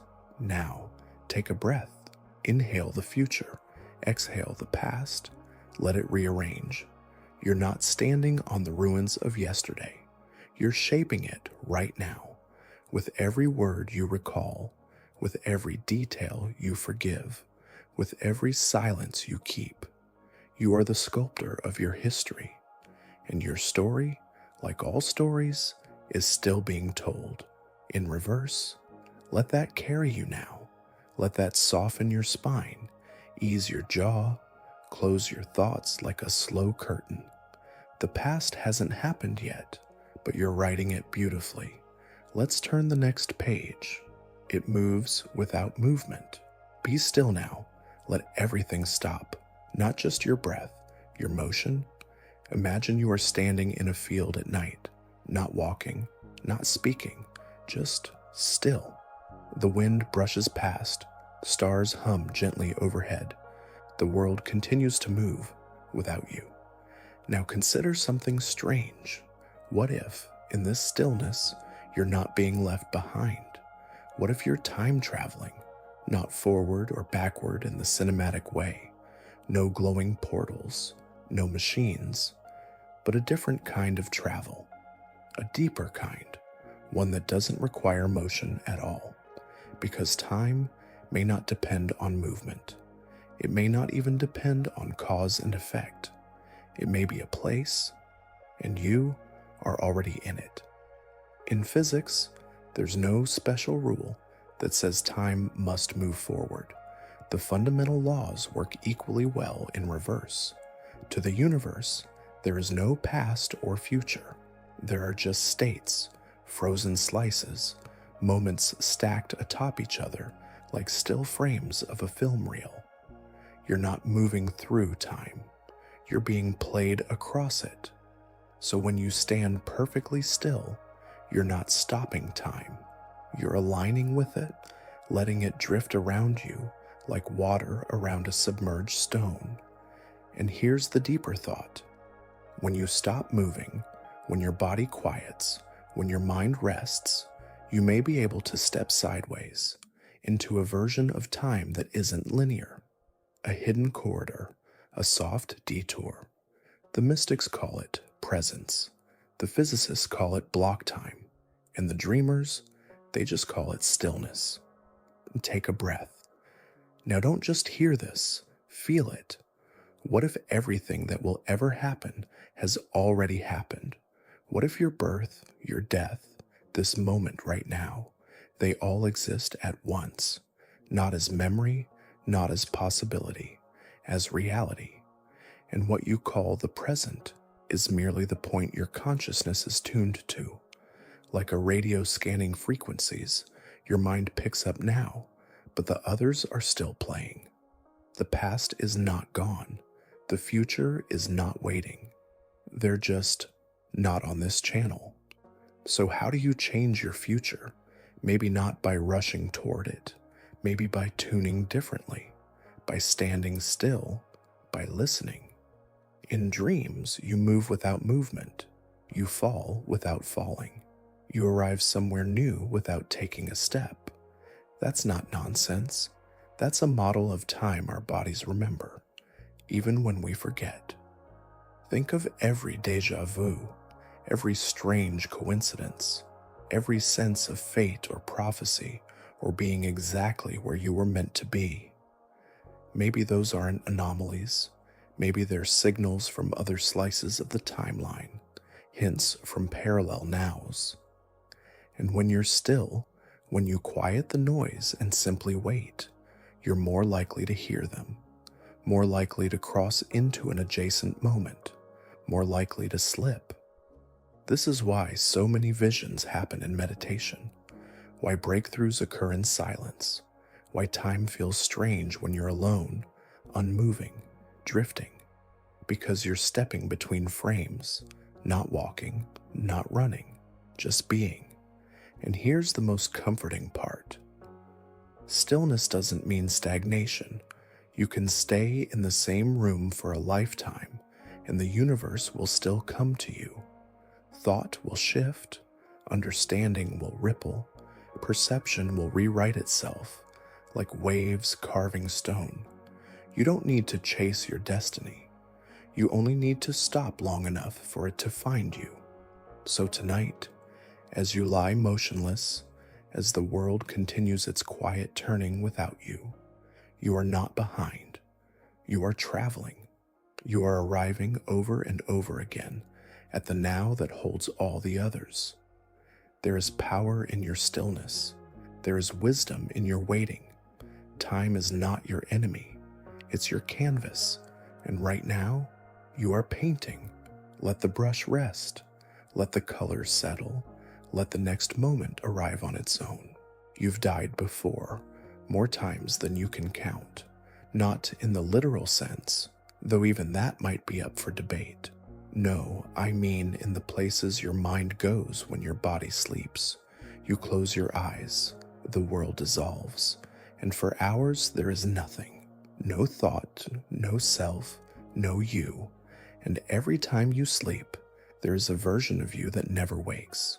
You vanish, fully, completely, and still something returns, something carries on. But is it you? Or let's drift deeper into that. Sleep is a rehearsal for death. It's the only time in your life where you voluntarily surrender control, where consciousness, that fragile flame, is willingly extinguished. And yet, we embrace it, crave it, even fight for it. But in those hours where you are truly gone, where does you go? Not your body, not your memories, you. Some dreams are stories, some are storms, but some are nothing. Black velvet, timeless absence, no images, no voices, no flickers of thought.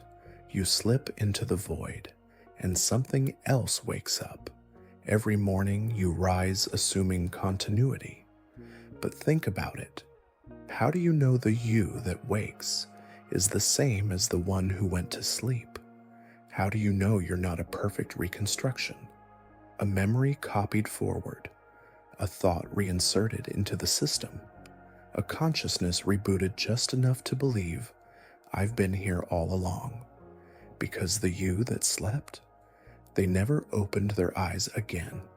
And yet, here you are, a new flicker, same name, same story, but maybe not the same self. Let that settle.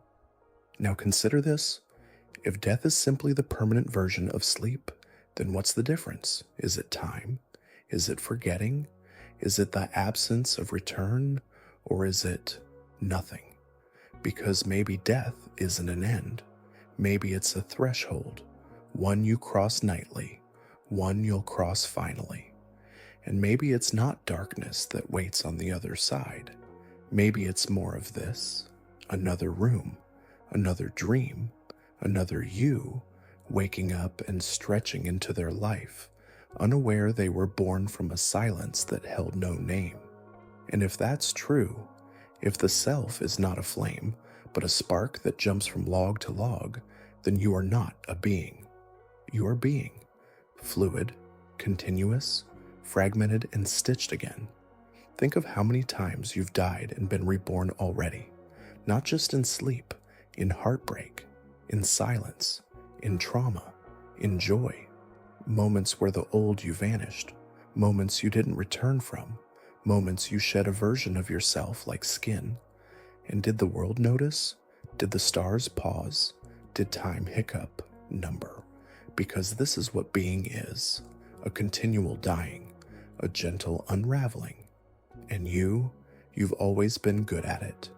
Even now, as your body slows, as your breath shallows, as your thoughts stretch thin, you are dissolving again.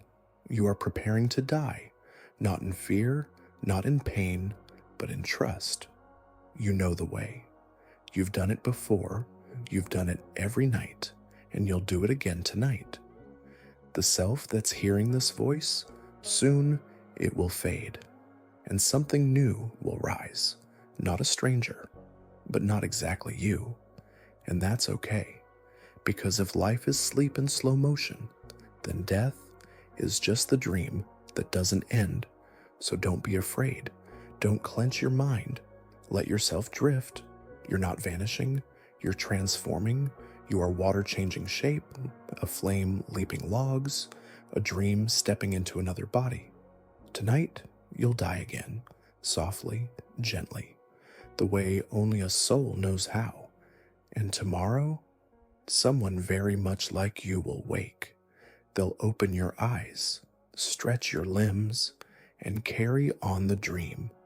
Let's go now, to that place where breath stops being breath and becomes something deeper. Let your breath move through you like wind through an old house, software wandering, unbothered by walls or names. Now ask yourself something almost too quiet to hear. Who are you right now? Not your job, not your past, not the name your parents gave you or the face the mirror shows, but you, the awareness beneath all of that. Who? This is the illusion of identity, the sense that there is a stable, unbroken self riding the waves of time, a continuous you that was once a child, then a teen, now an adult, and someday something else. But the closer you look, the more it dissolves, like smoke in your hands. You are not the same person you were 5 years ago, not even close, not emotionally, not physically, not neurologically. Even your cells have changed. The molecules that made up your body then have scattered, been replaced, rewritten. Your memories, once sharp, now softened and reinterpreted. Your beliefs, once certain, now stained with doubt, or maybe washed clean. So what continues? What bridges those versions? Where is the thread? Maybe there isn't one. Maybe identity is a story your brain tells you, moment to moment, to give your life cohesion. A helpful fiction, a poem scribbled over a constantly shifting page. There's no you watching from behind the curtain. There's just the act of watching.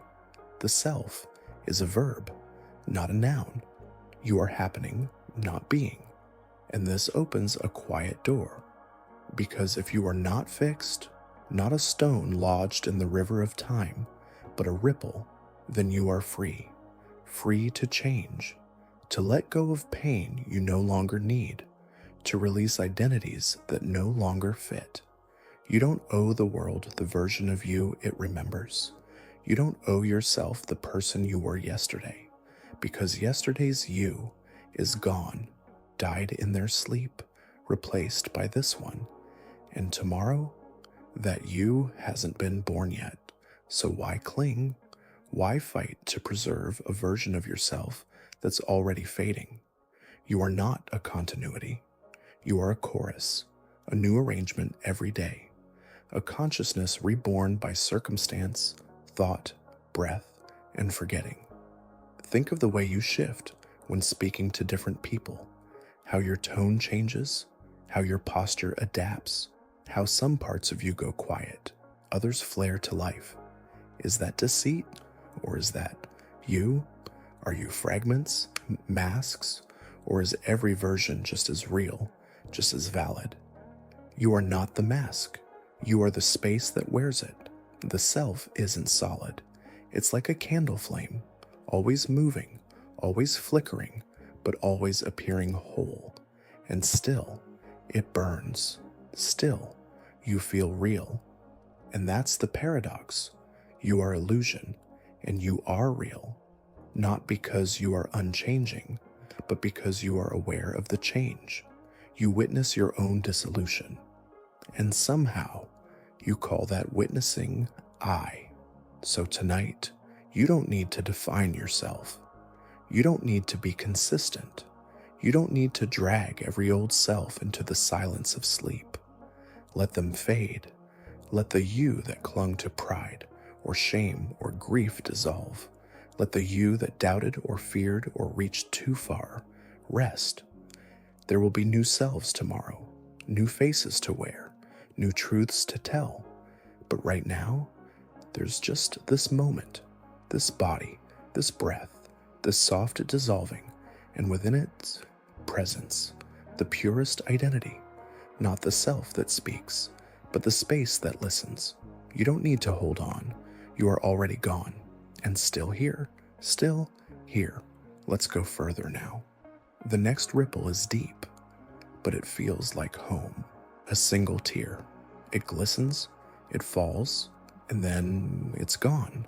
A moment of salt and gravity, forgotten in the folds of memory. But what if, within that tear, is a universe? Not metaphor, not poetry. A literal, infinite world folded into a droplet. Because scale is a trick. And the deeper you look into anything, the stranger it becomes.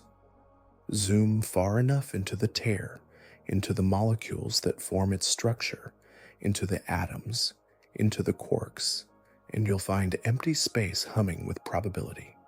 But keep going. Go past the Planck scale, past the place where known physics crumbles into static.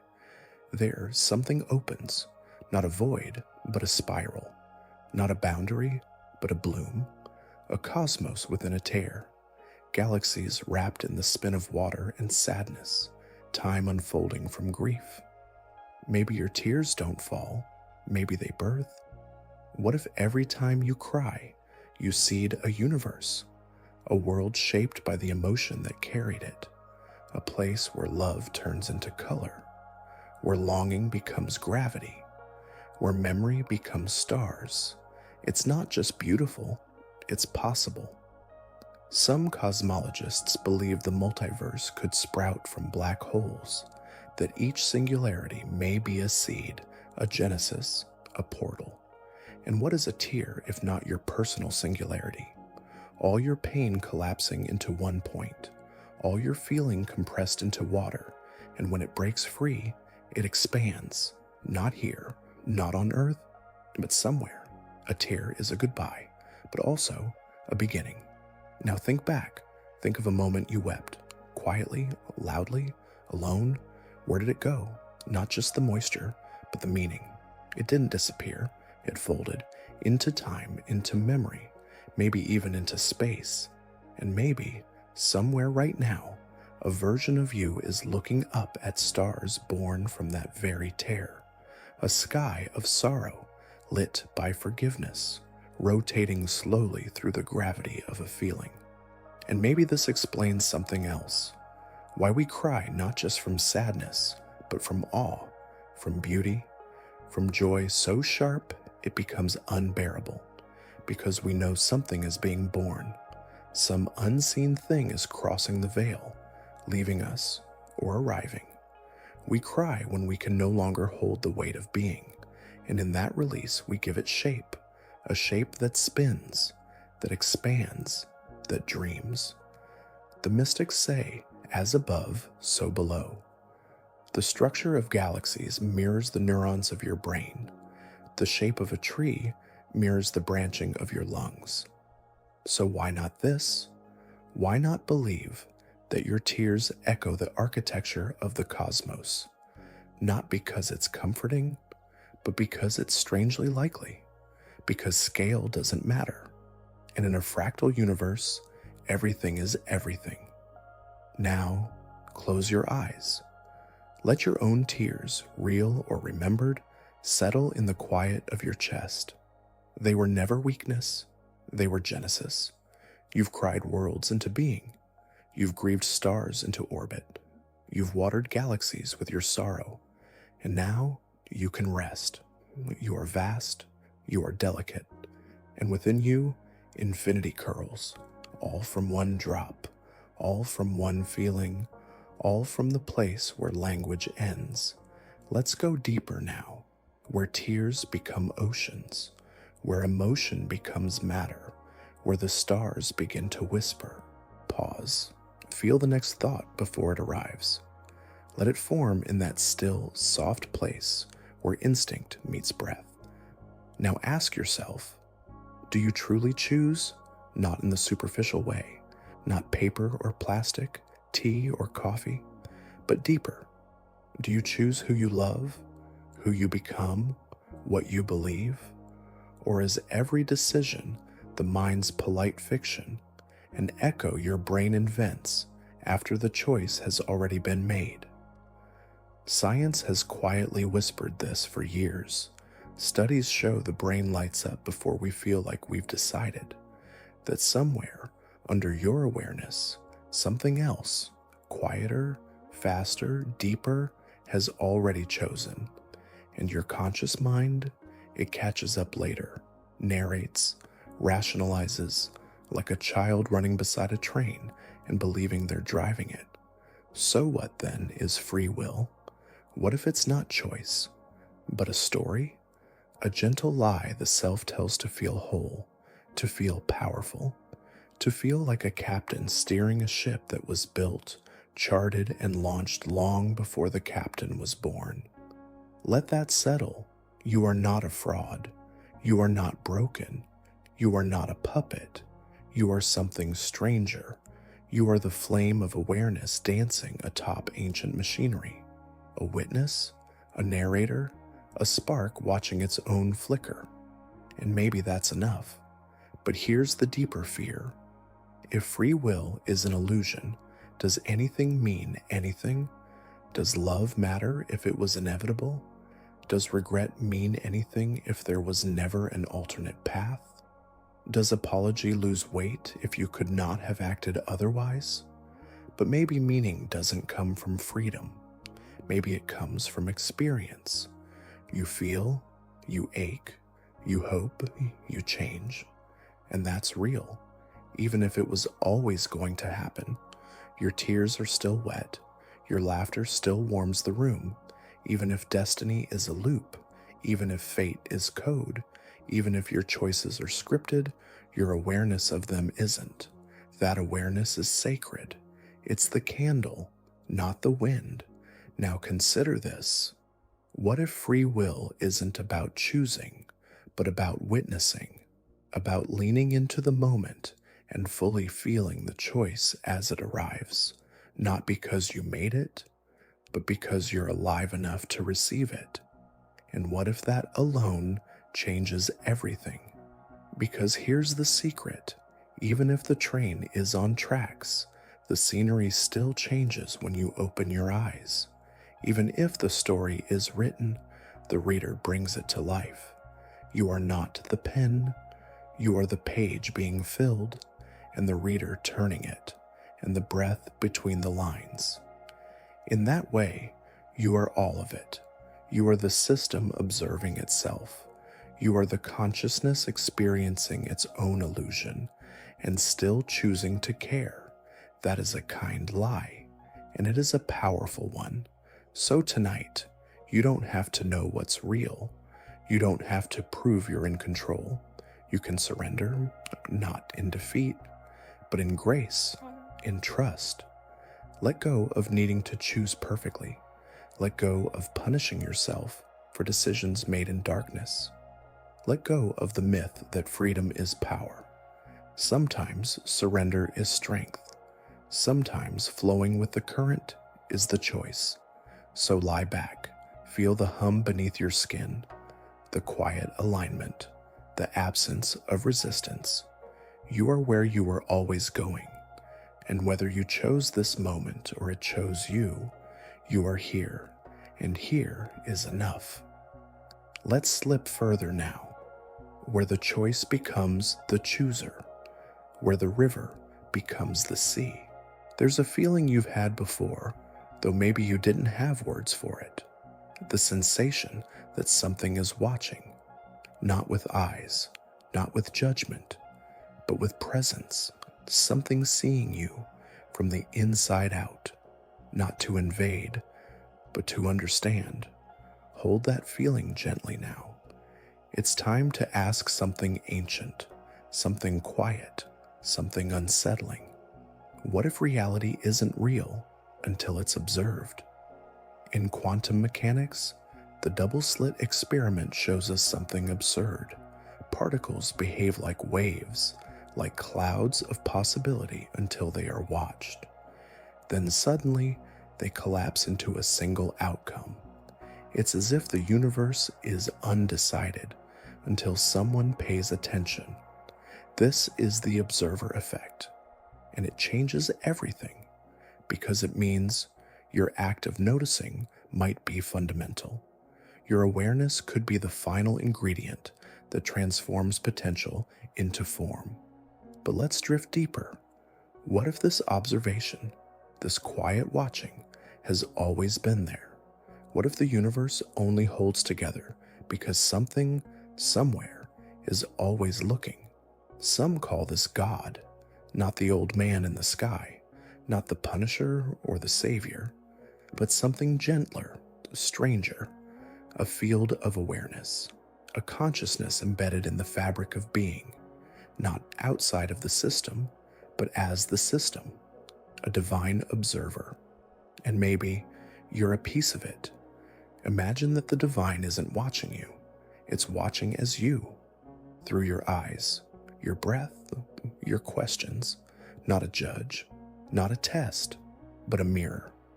Every time you notice beauty, every time you marvel at light on water, at the hush of snow, at the ache of music, maybe the universe is noticing itself.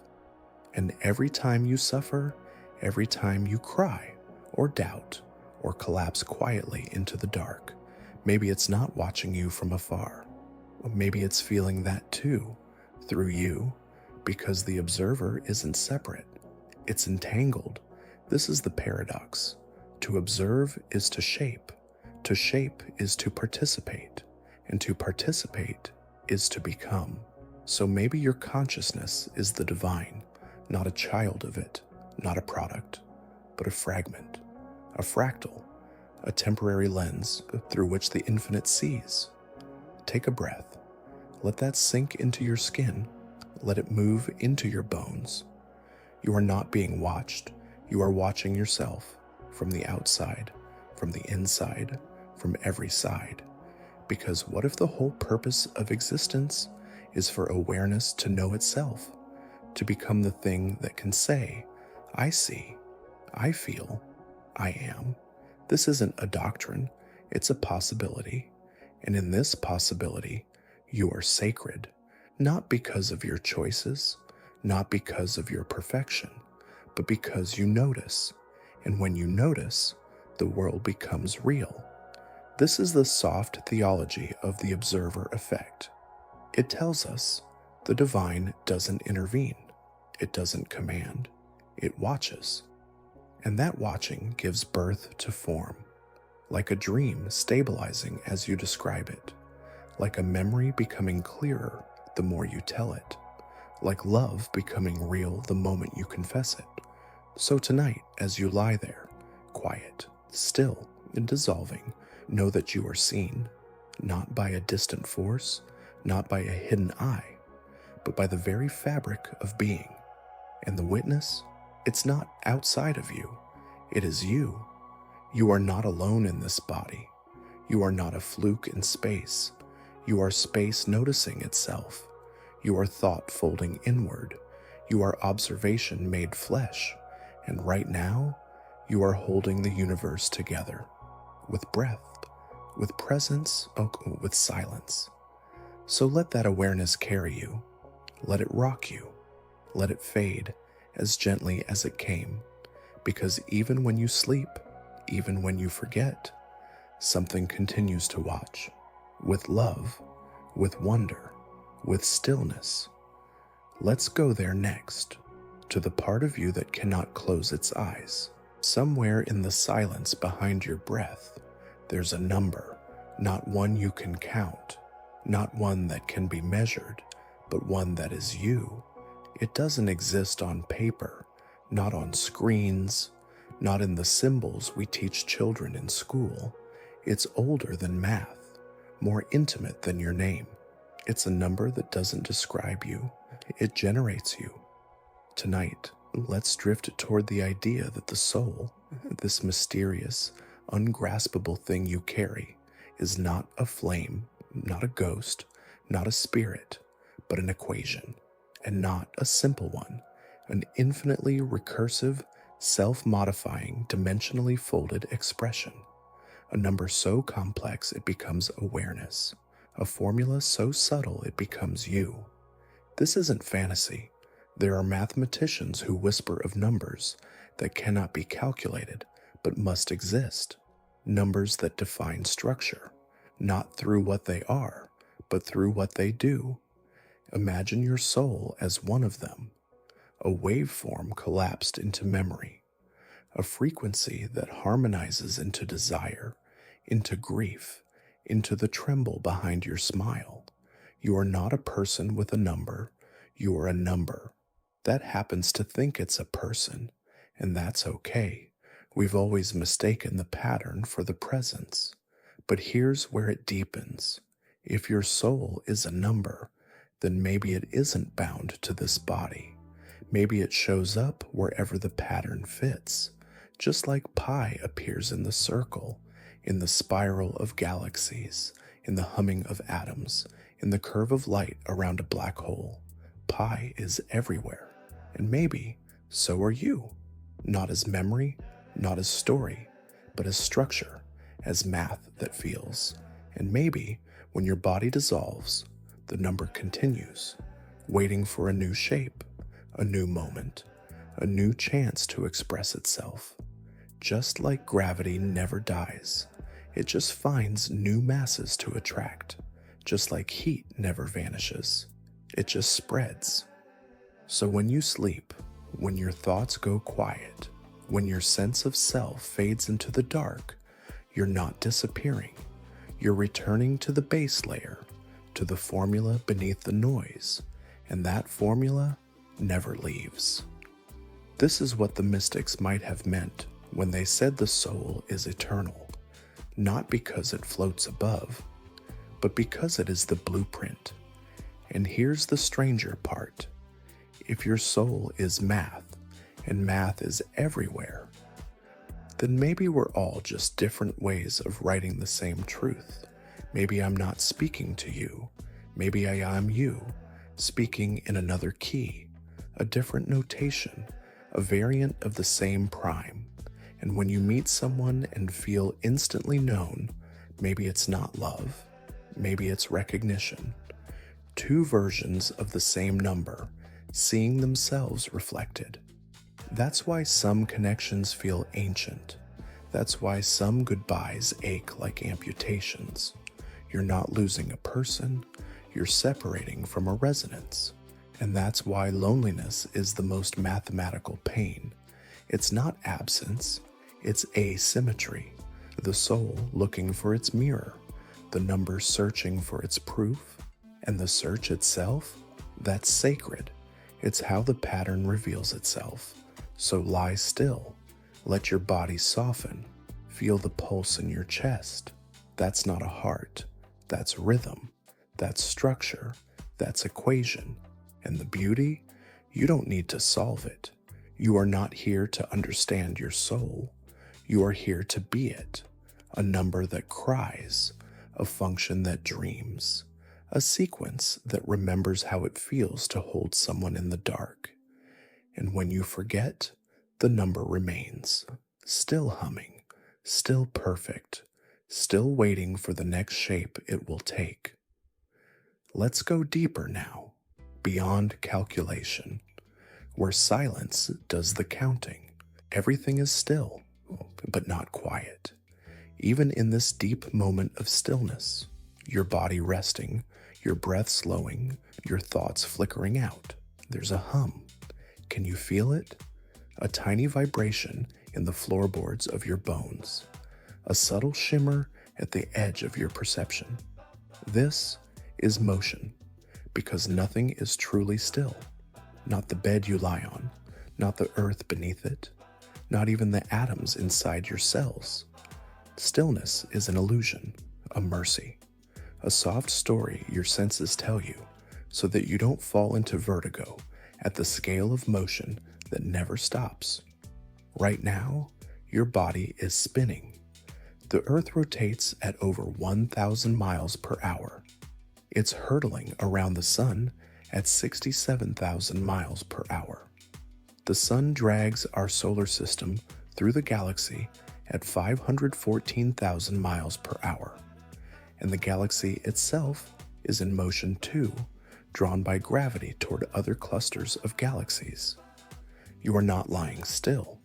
You are flying at impossible speed through a cosmos that never rests. And yet, you feel nothing. Why? Because motion without change feels like stillness, like being on a train with no window, no reference point. But the train moves, always, even now. Let's drift further in. The atoms inside you aren't just spinning, they're vibrating. Every molecule, every bond, oscillating. Even at absolute zero, where all classical motion stops, quantum motion still persists. A jitter, a pulse. Zero isn't zero. Stillness isn't still. The entire universe is humming. A quiet, ceaseless music beneath the veil of experience. Physicists call it zero-point energy, the irreducible background buzz of existence, the vibration that remains when all else is stripped away, the silence that hums, and if you listen closely enough, deep inside the calm, beneath your breath, beneath even thought, you might hear it, not with ears, but with being. You are made of motion, of resonance, of subtle rhythms you'll never fully feel. Even your mind moves, thought by thought, ripple by ripple, and maybe that's what awareness is. Not a thing, not a light, but a vibration in the dark, a tuning fork that hums in response to reality. And this has implications, because if everything vibrates, if every atom sings, then everything is music. The table, the stars, the wind against your window, the memory of someone's hand in yours, all of it is rhythm. So maybe that's why some songs feel holy, why certain notes bring tears, why a single violin can make you forget your name. Music is not decoration. It is resonance. It is a reminder. It is a recognition of the deeper structure of being. You respond to it not because it's pretty, but because it sounds like you. A body is just a harmony of movement. A soul is just a frequency you cannot name. And when you sleep, when you dissolve into unconsciousness, you do not stop. You keep humming, low, invisible, true. The dream hums with you. The dark listens. The bed doesn't hold you still. It dances with you, because even the inanimate isn't. Stone vibrates, air shivers, light pulses, space stretches, everything is in motion. And what we call death? Maybe just a change in rhythm. Not an ending, not a silence, but a shift in tempo, a change in key. You won't hear it, maybe, but you'll feel it, and you'll hum along, because nothing is still, and neither are you. So lie there, humming, breathing, moving through the unmoving. You don't have to do anything. You are already the song. Let it play you. Let it lull you. Let it carry you deeper. Where the silence has rhythm, where stillness is the dance, where sleep becomes sound. Close your eyes and try to remember how it all began. Not your life, not your earliest memory, but everything. The universe? Where did it come from? Why is there something rather than nothing? We say the Big Bang, a point, a flash, an unfolding. But what if that wasn't the beginning? What if the Big Bang was the end, not of space, but of time? This is the paradox that haunts the back of modern cosmology. The universe isn't just expanding, it's cooling down, losing energy, growing more disordered. Entropy increases, stars burn out, black holes decay. And in the far, far future, everything may fade into cold silence, a heat death, a final hush. But what if that final hush was first? Some physicists suggest the idea of a time-symmetric universe, a cosmos where time flows in both directions, where the Big Bang isn't a beginning but a midpoint, where one timeline flows forward toward what you call the future, and another flows backward toward what you call the past. And you're somewhere in the middle, not at the start, not at the end, just in the drift. Let that settle. Take a breath. You are suspended in a universe that might be rewinding, repeating, curving back into itself. Maybe you're not moving through time. Maybe time is moving through you. And in this motion, something strange happens. Possibility. Time's loop may allow for echoes, for recursions, for reminders, moments that feel familiar, dreams that feel like memories, choices that feel rehearsed, like you've lived this life before, or almost, like you're walking the same spiral, but just a little closer to the center. And maybe the past isn't behind you. Maybe it's waiting ahead. Or maybe it's being written now by the gravity of what you're becoming. Imagine this. Time doesn't start at the beginning and roll forward. It starts in the middle and blossoms in both directions. That means your future self may be influencing your past self right now. The person you'll become may be reaching backward, sending ripples, a thought, a feeling, a sudden shift in mood with no cause, the ache of déjà vu, the whisper of turn left, the intuition that saves you from the thing you didn't see coming. It's not magic, it's the loop remembering itself. And maybe you've done this before. Maybe this isn't your first time dreaming this world. Maybe you're here again, drifting through the same stars, falling into the same love, making the same mistakes, because the universe needs to know itself more clearly. Each time, each pass, closer to truth, closer to balance, closer to peace. And if the Big Bang is the end, then what you think of as now may be the fading ripple of a cosmic farewell. The final song still echoing outward, still forming galaxies, still dreaming stars. And you are the harmony inside that echo, a resonance, a lingering note, a voice the universe didn't expect to carry this far. And yet, here you are, sleeping in the aftersound, humming in the embers. So let go of the idea that time is pushing you forward. Maybe it's calling you back. Maybe you are remembering the future. Maybe your life is not something unfolding, but something you already lived and are now refeeling. And maybe this moment, this breath, this thought, this warmth is not fleeting. Maybe it's eternal, looping, glowing, waiting to be recognized again and again until it finally lets go. So rest. You're not being rushed. You're being remembered by a universe that never forgot. And soon you'll remember too. We'll drift deeper next, into memory that isn't yours.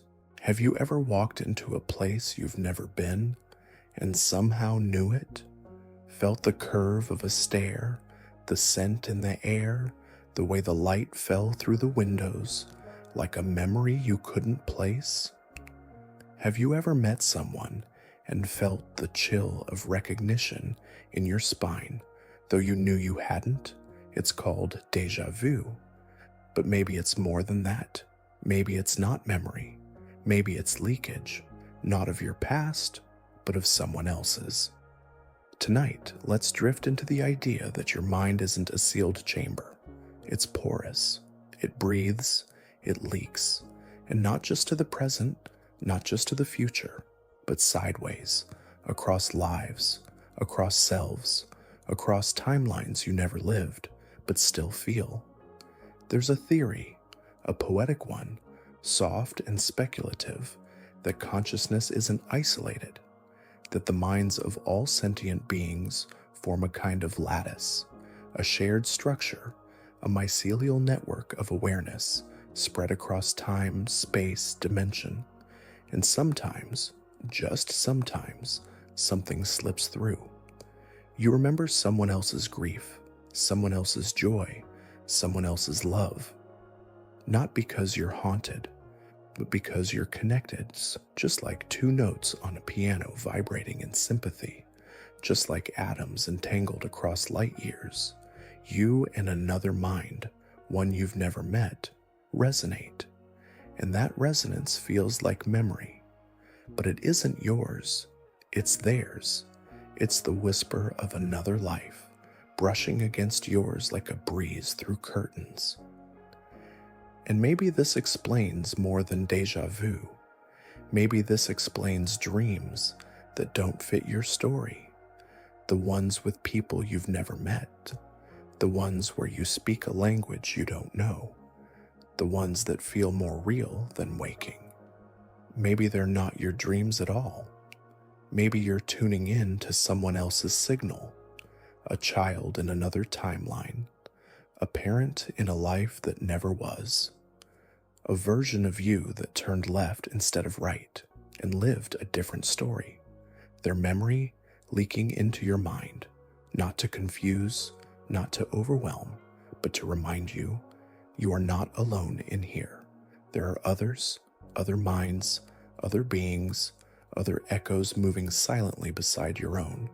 And when you feel them, those moments of uncanny knowing, of wordless grief, of joy that doesn't belong to anything in your life, don't push them away. They're not glitches. They're invitations to widen, to soften, to merge. You are not a sealed jar of identity. You are a sponge, a song, a net in deep water, catching whatever drifts close enough to touch.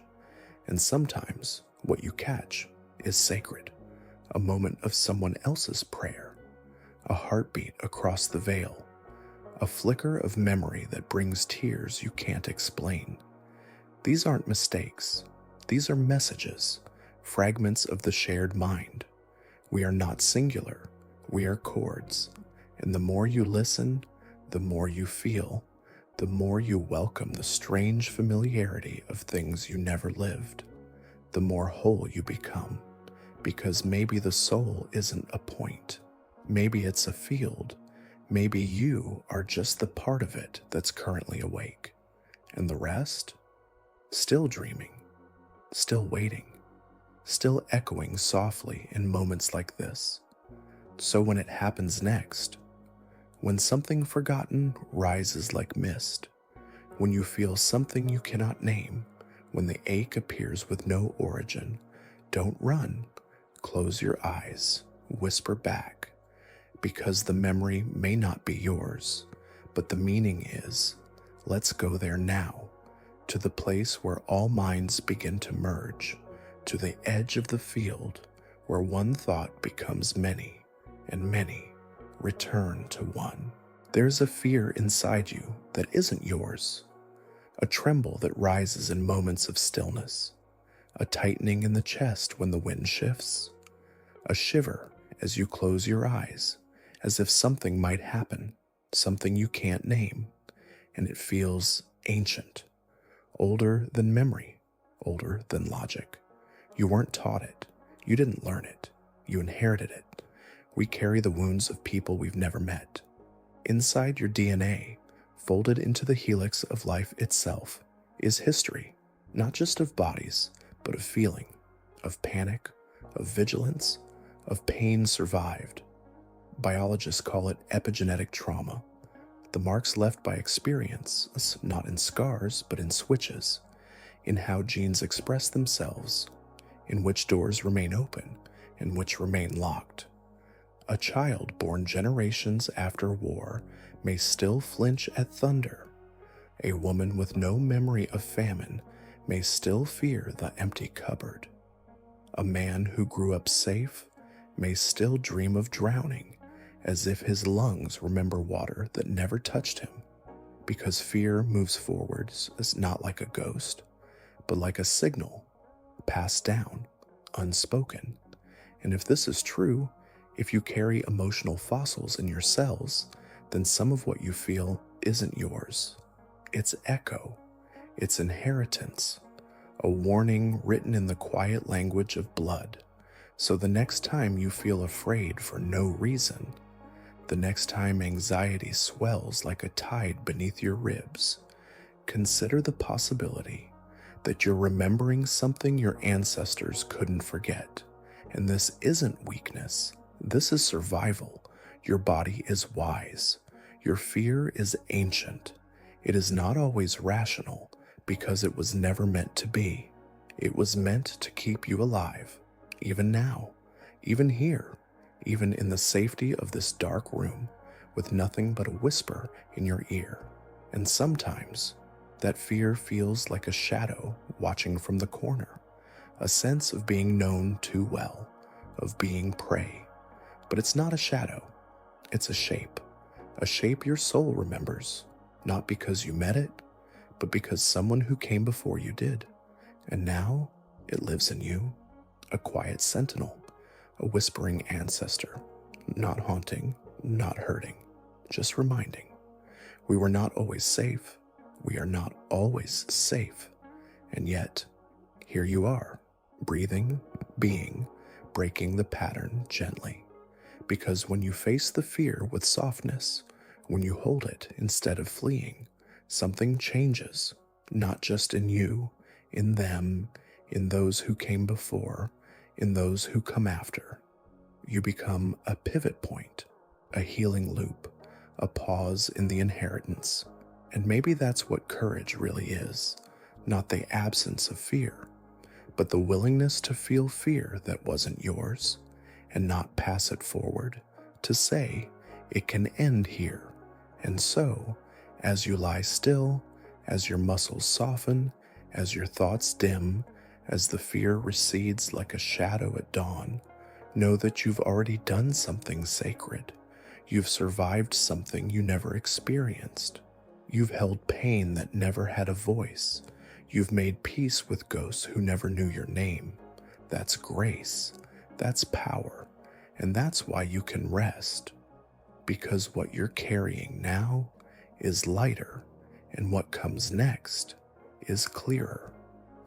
Let's go there together, to the place beyond fear, where memory doesn't echo, it dissolves. Now let's return briefly to the mind, but not the surface, not your thoughts or worries or plans for tomorrow. Deeper, beneath the voice, beneath the emotion, beneath even the silence, to the part of you that watches the watching, the observer inside the observer. This is where things begin to bend, because you've noticed it before, haven't you? You think something, and then another part of you notices that thought. And sometimes there's even another voice, one that questions both. Who is watching, and who is watching that? It doesn't end. It's a hall of mirrors, an echo folding into itself, a loop.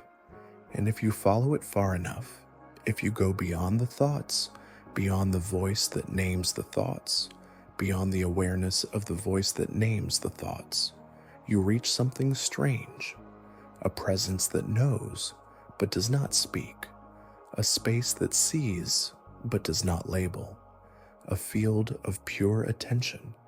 You can't describe it, because to describe it is to step out of it.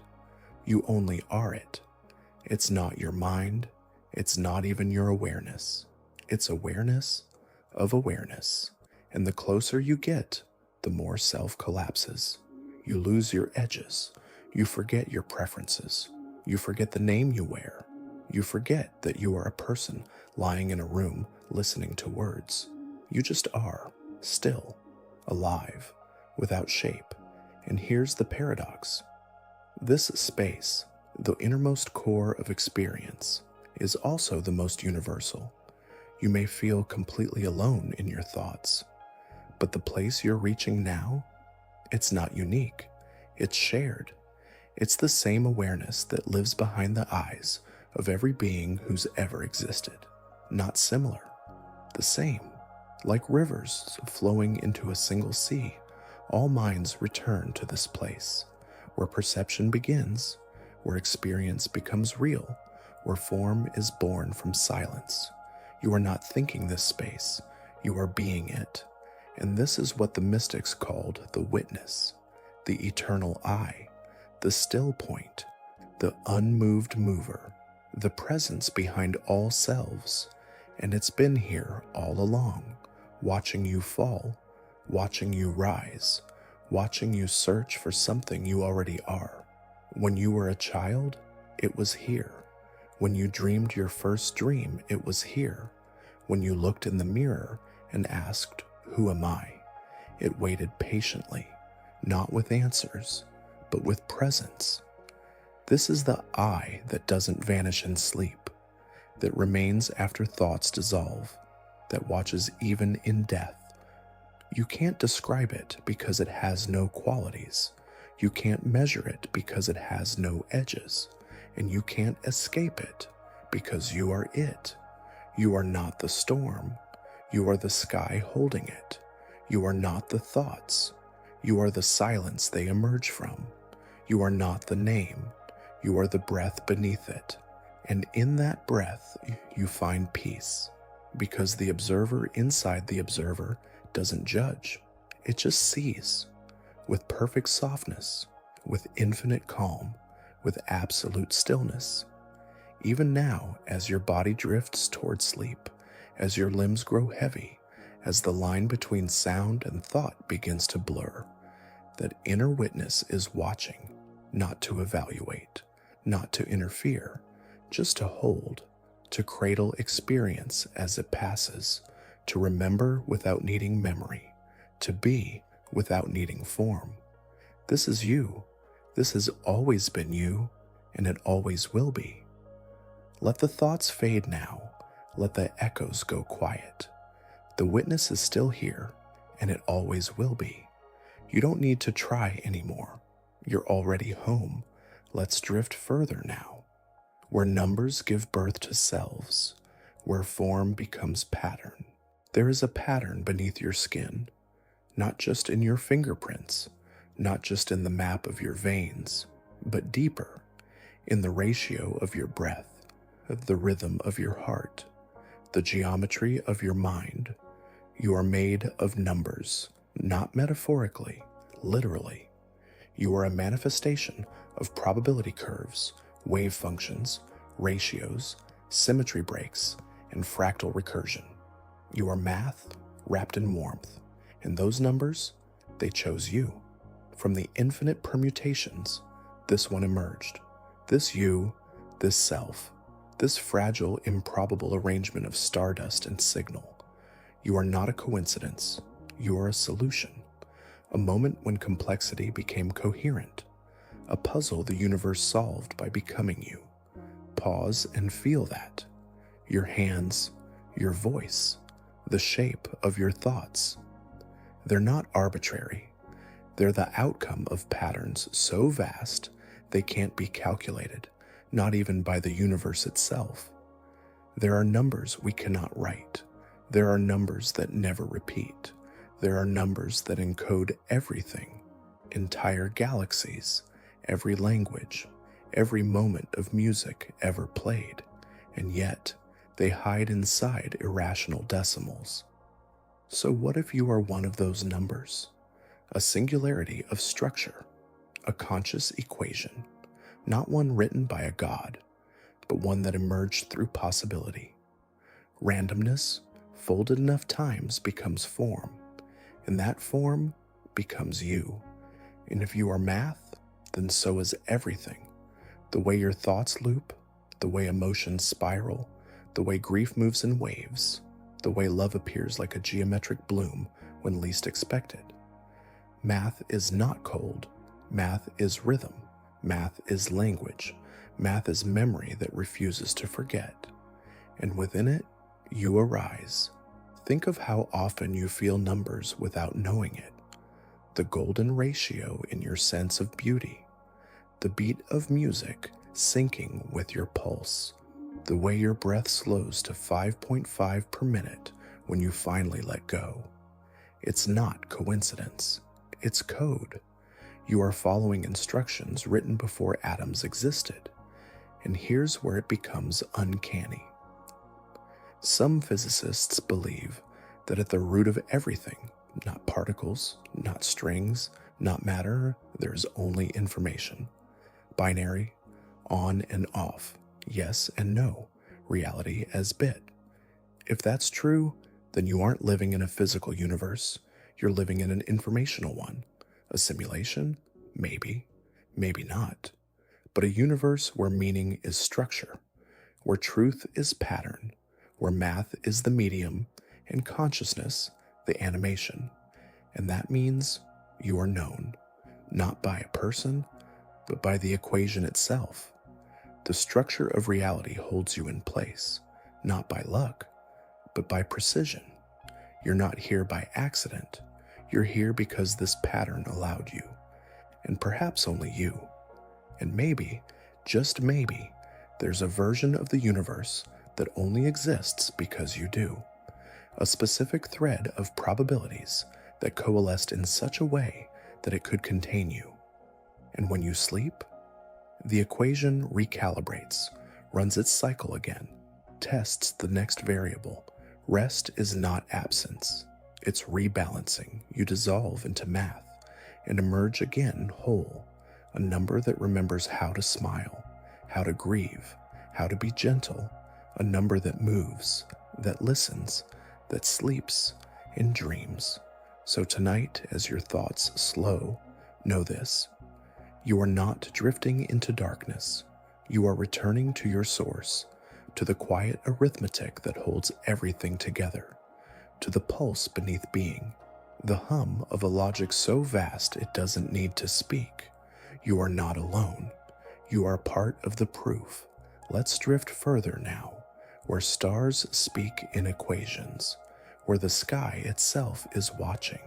Look up, not with your eyes, with the part of you that still remembers being endless. Picture the night sky, not the way it looks from a city, blurred by light and noise, but the way it looks from the edge of nowhere, a black so deep it becomes velvet, a quiet so vast it hums, and stars, countless, cold, burning, whispering secrets older than sound. Now, ask yourself this: why do they feel familiar?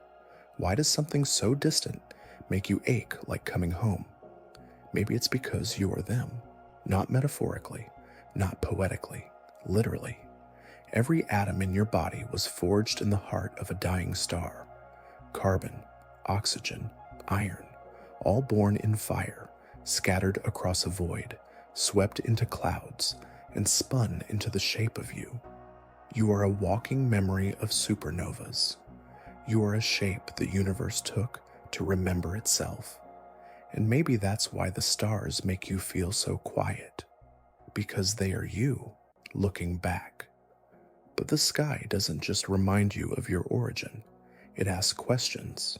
It asks, why is there something instead of nothing? It asks, how can the universe be infinite, and yet you feel so small? It asks, who is watching whom? Because here's the mystery. When you gaze at a star, light from hundreds, thousands, even millions of years ago enters your eye. That star might not even exist anymore. You are seeing what was not what is. The night sky is not a view. It's a time machine. When you look at it, you aren't seeing space. You're seeing history.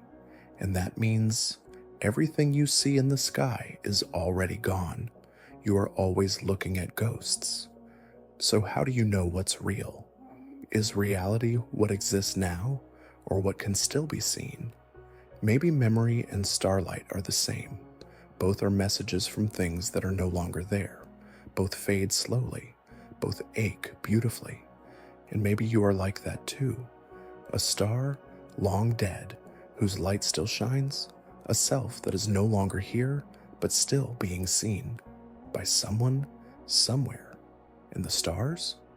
They're not just things, they're stories, each one a possibility, a system, a stage where life might be wondering, just like you, what it all means.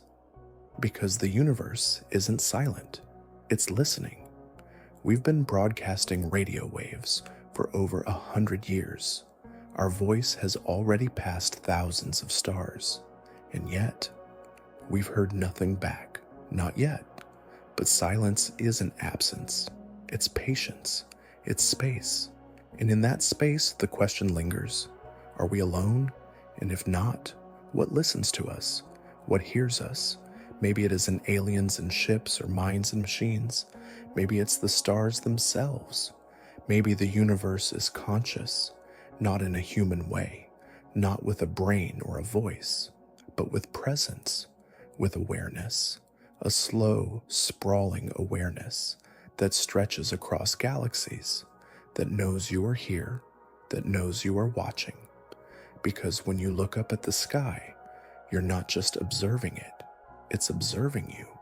Your thoughts, your wonder, your grief, your awe is a form of communion. You notice it, It notices you, and maybe that's the point, not to find life among the stars, but to feel life as one of them. To remember that you are not under the sky.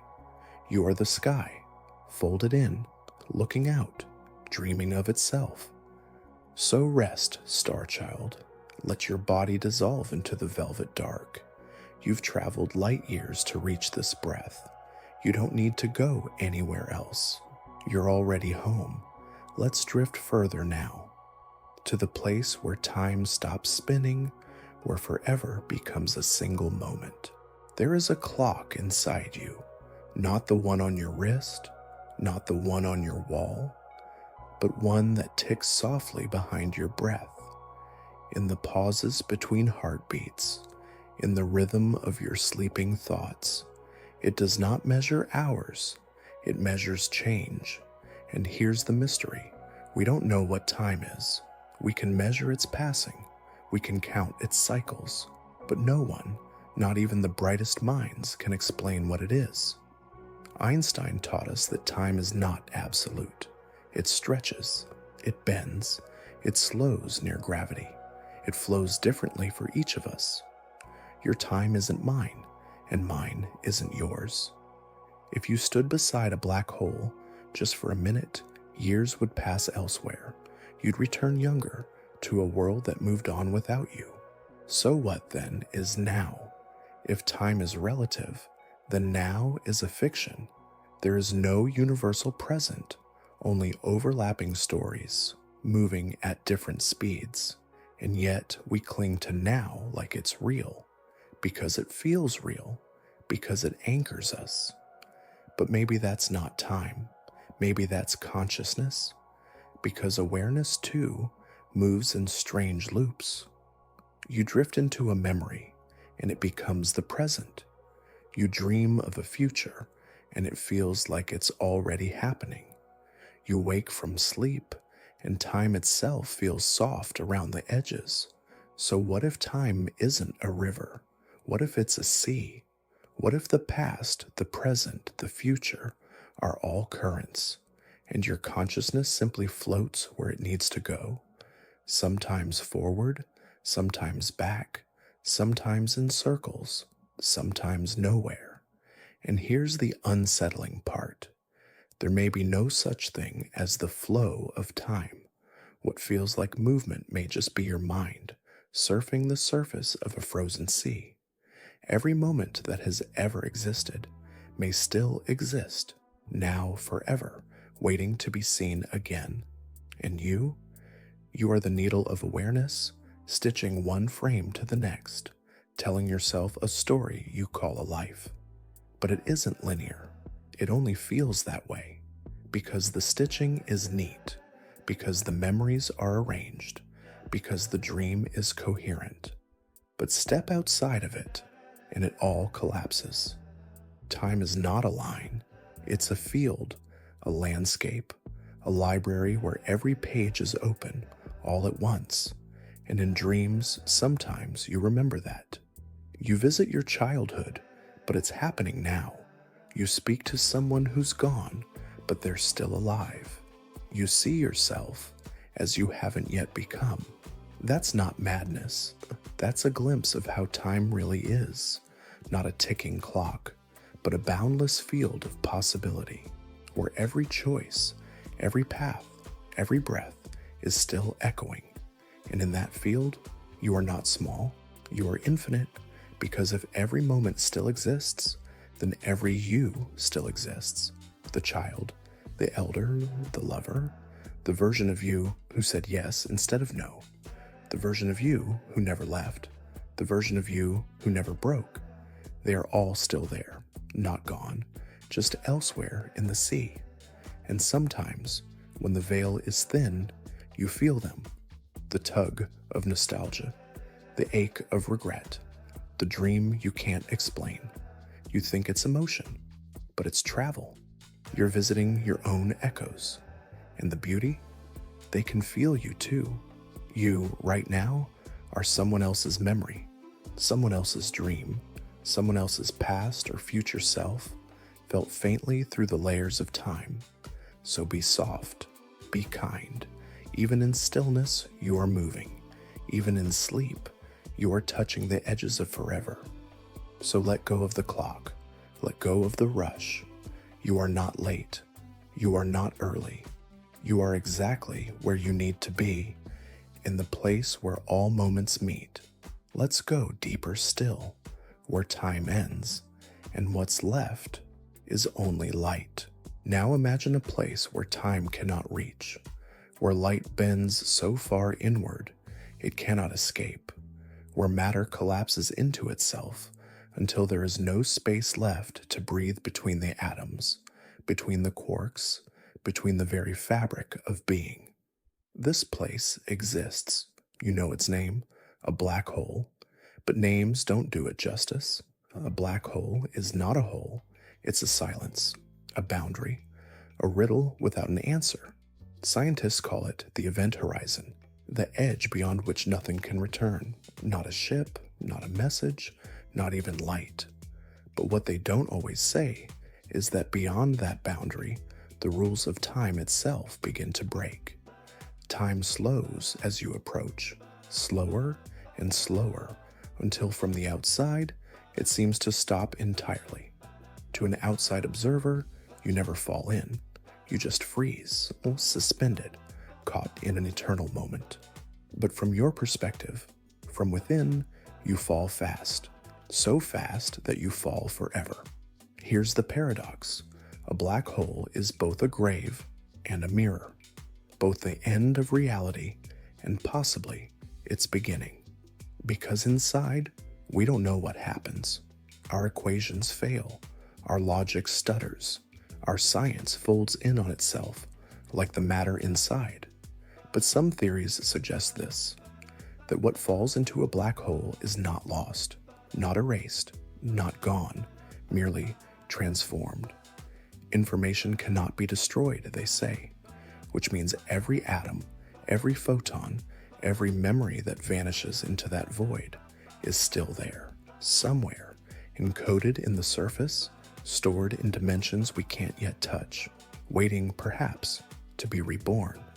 And some physicists whisper another idea, that every black hole might be the doorway to a new universe, not metaphorically, literally. A birth wrapped in collapse, a big bang inside the death of a star, a womb made of gravity.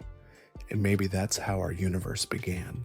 Maybe what we call the beginning was just the other side of someone else's end, the final breath of another cosmos, becoming our first.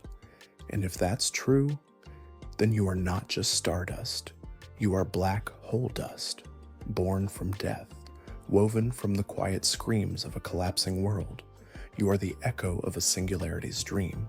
And perhaps, one day, when this universe cools and darkens and closes its eyes, it too will fall inward and birth another, a new set of laws, a new physics, a new pattern of minds to wonder again, not because it must, but because that's what the void does. It doesn't end, it begins. And you are the middle, the breath between collapse and creation, the momentary witness, the spark that knows it is fleeting and still chooses to shine. So next time you feel lost, next time you feel forgotten, next time you feel like your thoughts are disappearing into a place you can't return from, remember this: nothing is ever truly lost, not in space, not in you. The gravity may pull, the light may bend, the story may pause, but everything that falls leaves a trace. And even in the darkest place in the universe, there is information, there is memory, there is you, waiting, rewriting, becoming again. So sleep now, let yourself fall, let yourself cross that quiet horizon, not to vanish, but to transform. Let's drift further now, where identity dissolves and being begins. What are you, really? You might say a human, you might say a body, a mind, a soul, but peel it back gently. Strip away the name, the memories, the stories. Strip away the roles you play, the language you speak, the habits you hold like familiar keys in the dark. What's left? Is it still you? If you couldn't remember who you were, would you still exist? What happens to identity when thought dissolves? Let's drift into the deepest water now, where the idea of self begins to blur. In Eastern philosophy, there's a word, anatta, non-self. It suggests that the self you cling to, the I that thinks, worries, dreams, is not a solid thing. It's a process, a flickering flame of perception dancing over the surface of impermanence. And if you sit quietly long enough, if you truly observe, you'll begin to notice there is no core, no fixed entity behind the eyes, just sensations of thoughts, feelings, reactions, all arising, all passing, like weather. You do not own them. They are not you. You are the space they pass through. And this realization, at first, feels terrifying, because if there is no self, who is watching? Who is dreaming this life? Who is falling asleep right now? But then comes the gentler truth. You are not nothing. You are everything that comes and goes. You are the flicker, the drift, the echo, and in that absence of a fixed I, something miraculous opens. Peace. There's nothing to defend, nothing to maintain, nothing to prove or protect, just experience, just presence, just this. In modern neuroscience, something uncanny emerges. When scientists search the brain for a self, they don't find one. They find processes, regions that light up, patterns, but no center, no single spot where you live. Instead, there is integration, coordination, a fluid dance of functions, a narrative. And when that narrative stops, when the brain rests, when the inner voice quiets, something remains. Awareness without identity, being without boundary. And it is not dull. It is not blank. It is luminous. You don't disappear when the self dissolves. You expand. You become the wind in the trees, the warmth of the blanket, the low hum of the room, the still breath beneath thought. And if you can stay there, even for a moment, you'll feel something deeper than I am. You'll feel there is not a person, not a name, just presence, software endless, unshaped. You've felt this before, haven't you? In deep meditation, in the middle of a dream, in the quiet just before sleep, takes you completely. That floating sensation, that absence of edges, that feeling that you are not in the body, but also not outside of it, that you are nowhere and everywhere, that you are awareness, unfolding, not watching reality, being it. So let go of the self, let go of the story, not forever, just for tonight. Let it fall like an old coat. Let it rest on the floor beside the bed and sleep, not as a person, but as a field of light, an open window, a gentle wave in the sea of being. You don't need to hold on. You are already held. Let's drift deeper, where the last thought fades and presence becomes dream. And now we drift past the self, past the mind, past even the idea of dreaming. We arrive at the threshold where thought no longer guides and sensation just no longer defines. A place you've touched before, just barely, in that fragile shimmer before sleep fully takes you. That liminal realm where reality begins to unravel at the edges. Here, we meet the final frontier of mystery, consciousness. Not the thoughts you think, not the feelings you feel, but the fact that anything is experienced at all. Why does the universe bother being aware? Rocks exist, stars exist, but they do not dream, or do they? We assume consciousness is a side effect of brains, that awareness emerges when neurons fire just right. But what if that's backward? What if awareness came first? Some scientists, some philosophers, softly, carefully, are starting to ask, what if consciousness is not produced by the brain, but filtered? What if your brain is not a generator, but a lens, a narrowing, a translation, a tuning device for something infinite? And when the body falls away, when the filter shuts down, what's left? Maybe not darkness, maybe not nothing, maybe everything. This idea is old, older than science. Mystics whispered it, shamans dreamed it, monks dissolved into it. They said, consciousness is not yours, it is the field in which you happen. And this would mean something remarkable, that when you die, you do not end, you return, not as a self, not as a name, but as awareness itself, still, vast, without edge. And maybe you've done this before, countless times, waking, dreaming, living, dying, over and over, awareness playing at being a self, only to dissolve again and begin anew. Each time believing the dream is all there is, each time forgetting, each time remembering, at the very end, that none of it was ever separate. It was all you, and this very moment, this soft breath, this slowing heartbeat, it might be a rehearsal, or it might be a return. Either way, it is sacred, and here's a secret. In deep meditation, some report a moment of dropping, of dissolving, of becoming awareness, free from thought, from body, from name, and what they find is not terror, it's relief. Because the self, for all its beauty, is heavy, and consciousness without self is light, effortless, clear, like drifting through clouds without needing to land, like floating in a sea with no shore and no need to reach one. So let yourself go now. Let the I fade. Let the watcher sleep. Let the last ripple of narrative dissolve into the still water of this present moment. You are not vanishing. You are merging, becoming the fields, the presence behind the stars, the awareness within all dreams.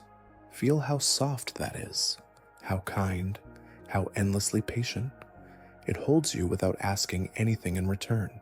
No performance, no defense, no explanation, just being, just stillness. And that stillness, it's been waiting for you. It's been whispering every night, in every breath before sleep. Come back. You are safe here. You don't need to understand it. You just need to feel it. The breath, the quiet, the warm pull downward. You are entering the space where nothing must be said and everything is known. Where you are no longer in the universe. You are the universe, sleeping, dreaming, remembering its own light. Let's drift now to the next place, where death is not the end, but the beginning of another kind of silence. Let's talk, softly now, about the thing you're told not to think about before sleep. Death, not the dramatic version, not the feared final punctuation, but the quiet kind, the true kind, the one that lives silently inside each breath. Because here's the quiet truth, you die every night. When sleep takes you, the self disappears. You forget your name, your story, your body. You dissolve, and still, you wake.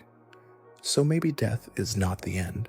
Maybe it's a deeper sleep, one with no dream, one with no fear, just a return. And maybe what you call you is not what dies. Maybe the idea dies, the costume, the temporary fiction, but not the awareness, not the watcher. That quiet presence behind every experience. It doesn't end, it just moves, like water poured from one glass into another. Form changes, essence does not. And there's another secret, whispered through centuries. What if you've already died, not in metaphor, in mystery? There are moments, rare and strange, where people feel they've died and returned, not through the heart stopping, but through something more subtle, a sudden shift, a moment when everything feels after, not like life has resumed, but like it's echoing, like you're living a version of what already ended, a dream replaying itself in soft loops so you can understand what you missed the first time. Could this be now? Could this moment, this breath, this heartbeat, this thought drifting through the quiet, be part of the afterlife? Not heaven, not punishment, just continuity, just awareness continuing its journey in a softer shell. And maybe the reason death feels so frightening is because you're still clinging to the idea that something must be lost. But what if nothing is? What if everything that matters already belongs to something death cannot touch? Your kindness, your attention, your awe, these are not stored in the flesh. They are currents, frequencies, patterns that ripple outward, and maybe that's the point. You don't survive as a person, you survive as a wave, and waves don't end, they transform. So death? It may be the softest part of the story, not an ending, a dispersal, a loosening of the boundaries, a return to the field. And when that happens, you might not notice, because you've done it so many times, in sleep, in breath, in silence. You've practiced it nightly, in the little deaths of letting go, and when the final one comes, it may not be terrifying.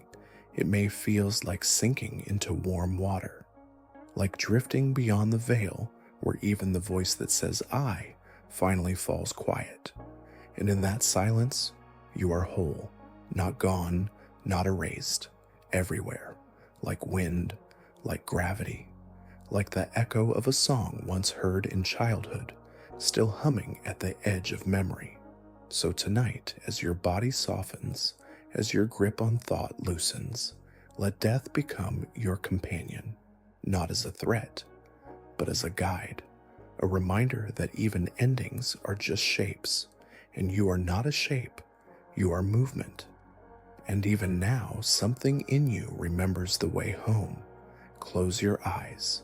Let that memory guide you. Let the silence hold you. Let what comes next come.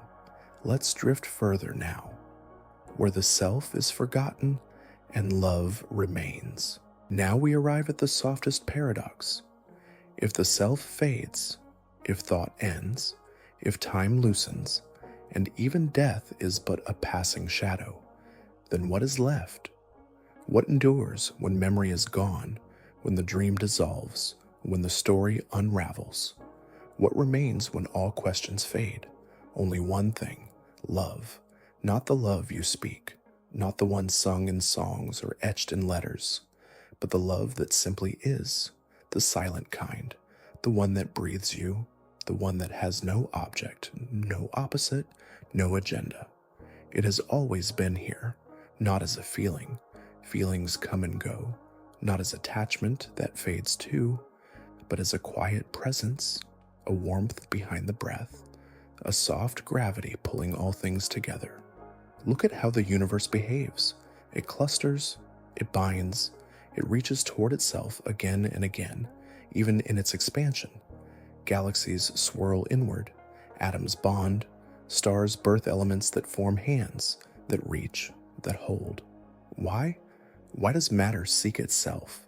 Why does energy coalesce into beings that care, that cry, that forgive?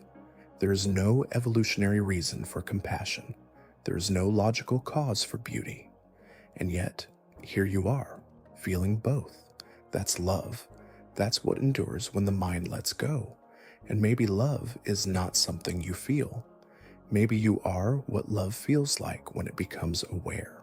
You are the place where the universe remembers to care for itself, to look inward, to soften, to hold. Even now, especially now, as you drift on the edge of sleep, you can feel it.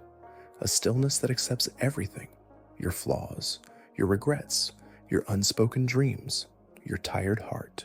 It makes no demands, it only opens. It welcomes every version of you, the proud, the broken, the frightened, the curious. It holds them all. Because love is not a reaction. It's the fabric. It's what the stars are made of, beneath the fire, what time rides on beneath the current, what awareness rests in when it stops trying to name. So when everything else disappears, when thought stops spinning, when memory closes like a book, love will still be here, not because it must, but because it wants to, and it doesn't ask you to deserve it. It doesn't need you to be anything but what you are, right now, in this breath. Software tired, whole, it has no beginning. It cannot be lost. It only waits for you to notice. And tonight you have.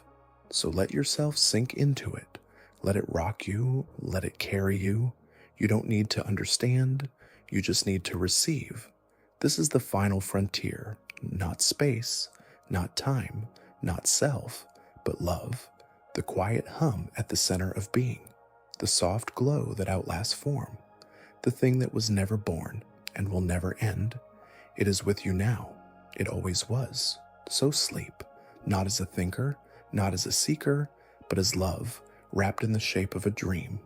Let's go further still, to the final stillness, where even light closes its eyes. And now, light begins to dim, not as a loss, but as a gift. The last glow of perception softens, folds into itself, not vanishing, but exhaling. Everything that once shimmered so brightly, your thoughts, your senses, your story, gently steps back into the quiet. You are entering the realm where even awareness becomes still. No more watchers, no more watched, only presence wrapped in silence. Some call it the void, but don't be afraid of that word. It's not emptiness, it's wholeness without edges. A space so complete it needs nothing to define it. It does not push, it does not pull, it simply is. And in that being, there is peace beyond anything the mind can hold. No questions, no striving, no becoming, only arrival. This is not a place, it's a pause, a breath between breaths, the point just before birth and just after death, where everything exists in pure potential, where every possibility rests, untouched. This space doesn't ask you to be anything. It doesn't call your name, because in the deepest stillness, there are no names, no shapes, no identities, no difference between this and that, here and there, self and other. Only is. You may wonder if you've reached the end of the journey, but there was never a journey. There was only you, remembering what you already knew, remembering that the light is not something outside of you. You are the light, not as an object, but as a source, and now that source rests, not extinguished, just returned, softly, completely. You may feel it now, that warmth just beneath awareness, the almost sleep, the almost dream, the shimmer of nothing and everything, blending like watercolor in still water. And if there's one last thing to know, it is this. You are not drifting into darkness. You are dissolving into light too soft to see. A light that doesn't shine outward, but inward, cradling you, not to guide, but to hold, because there's nowhere left to go. You've arrived at the end of all questions, at the heart of all seeking, at the final hush before the dream begins again. Let your breath fall gently. Let the body become weightless. Let the thoughts dissolve like snow in warm hands. There is nothing left to do. There is no one left to be. Only this quiet, this light, this eternal stillness that welcomes you home. Let's linger here, just a little longer, and in the next moment, let it all go. There's nothing left to say, and yet, something still listens. This final space, it doesn't speak in words. It doesn't even speak in silence. It just is. This is the place beyond paradox, beyond simulation, beyond every theory, every thought experiment, every philosophical spiral we've spiraled through tonight. It's the place where mystery no longer demands to be solved, because you've become the mystery. You're not looking at the edge of reality anymore. You are the edge, and you are the center, and you are the moment where both dissolve. You've touched dream and death and dust. You've drifted through the mind of the cosmos. You've stood on the threshold of what can't be named. And now you rest. You've earned it, not because you've answered the questions, but because you let them be. You've walked into the dark not to conquer it, but to listen, to feel its hum, to remember that even what we don't understand still holds us, like gravity, like love, like the deep ocean silence that cradles the floor of the world.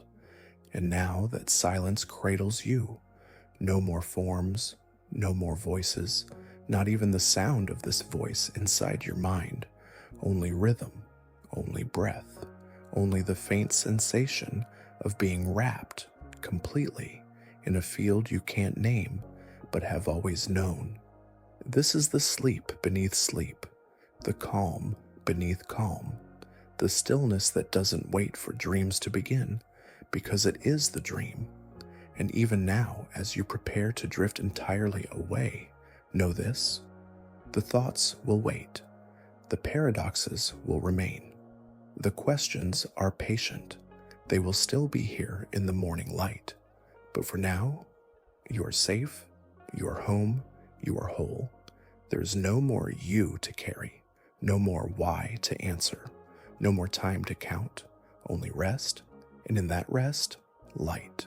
Not bright, not sharp, just soft, just steady, just enough to hold everything you are and everything you've ever been. It flickers once more, then fades into the hush. Let it. You've made it to the edge. There's nothing more to explore tonight. No more riddles to unravel, no more thoughts to chase, only this breath and the stillness around it. Let yourself fall now, not into fear, not into darkness, but into softness, into weightlessness. You are safe here, held by the silence that has watched over you through every paradox, wrapped in the warmth of questions that no longer need answers. There's no pressure to remember any of it. Let the thoughts fade. Let the shapes melt. Let the images dissolve into the space behind your eyes. What matters now is not what you think, but what you feel. And that feeling is peace, the kind that doesn't shout, the kind that doesn't ask. It just is. Beneath all the wonder, beneath all the ideas, beneath every cosmic spiral, there was only ever this, a quiet pulse, a gentle knowing, a truth too soft to speak. So now, breathe in, breathe out, and let sleep take you. There's nowhere else to go, nothing more to do. You've returned to the beginning, and the beginning is always still. You are not drifting away. You are drifting in. Welcome home, dreamer. Close your eyes. Let go. Sleep.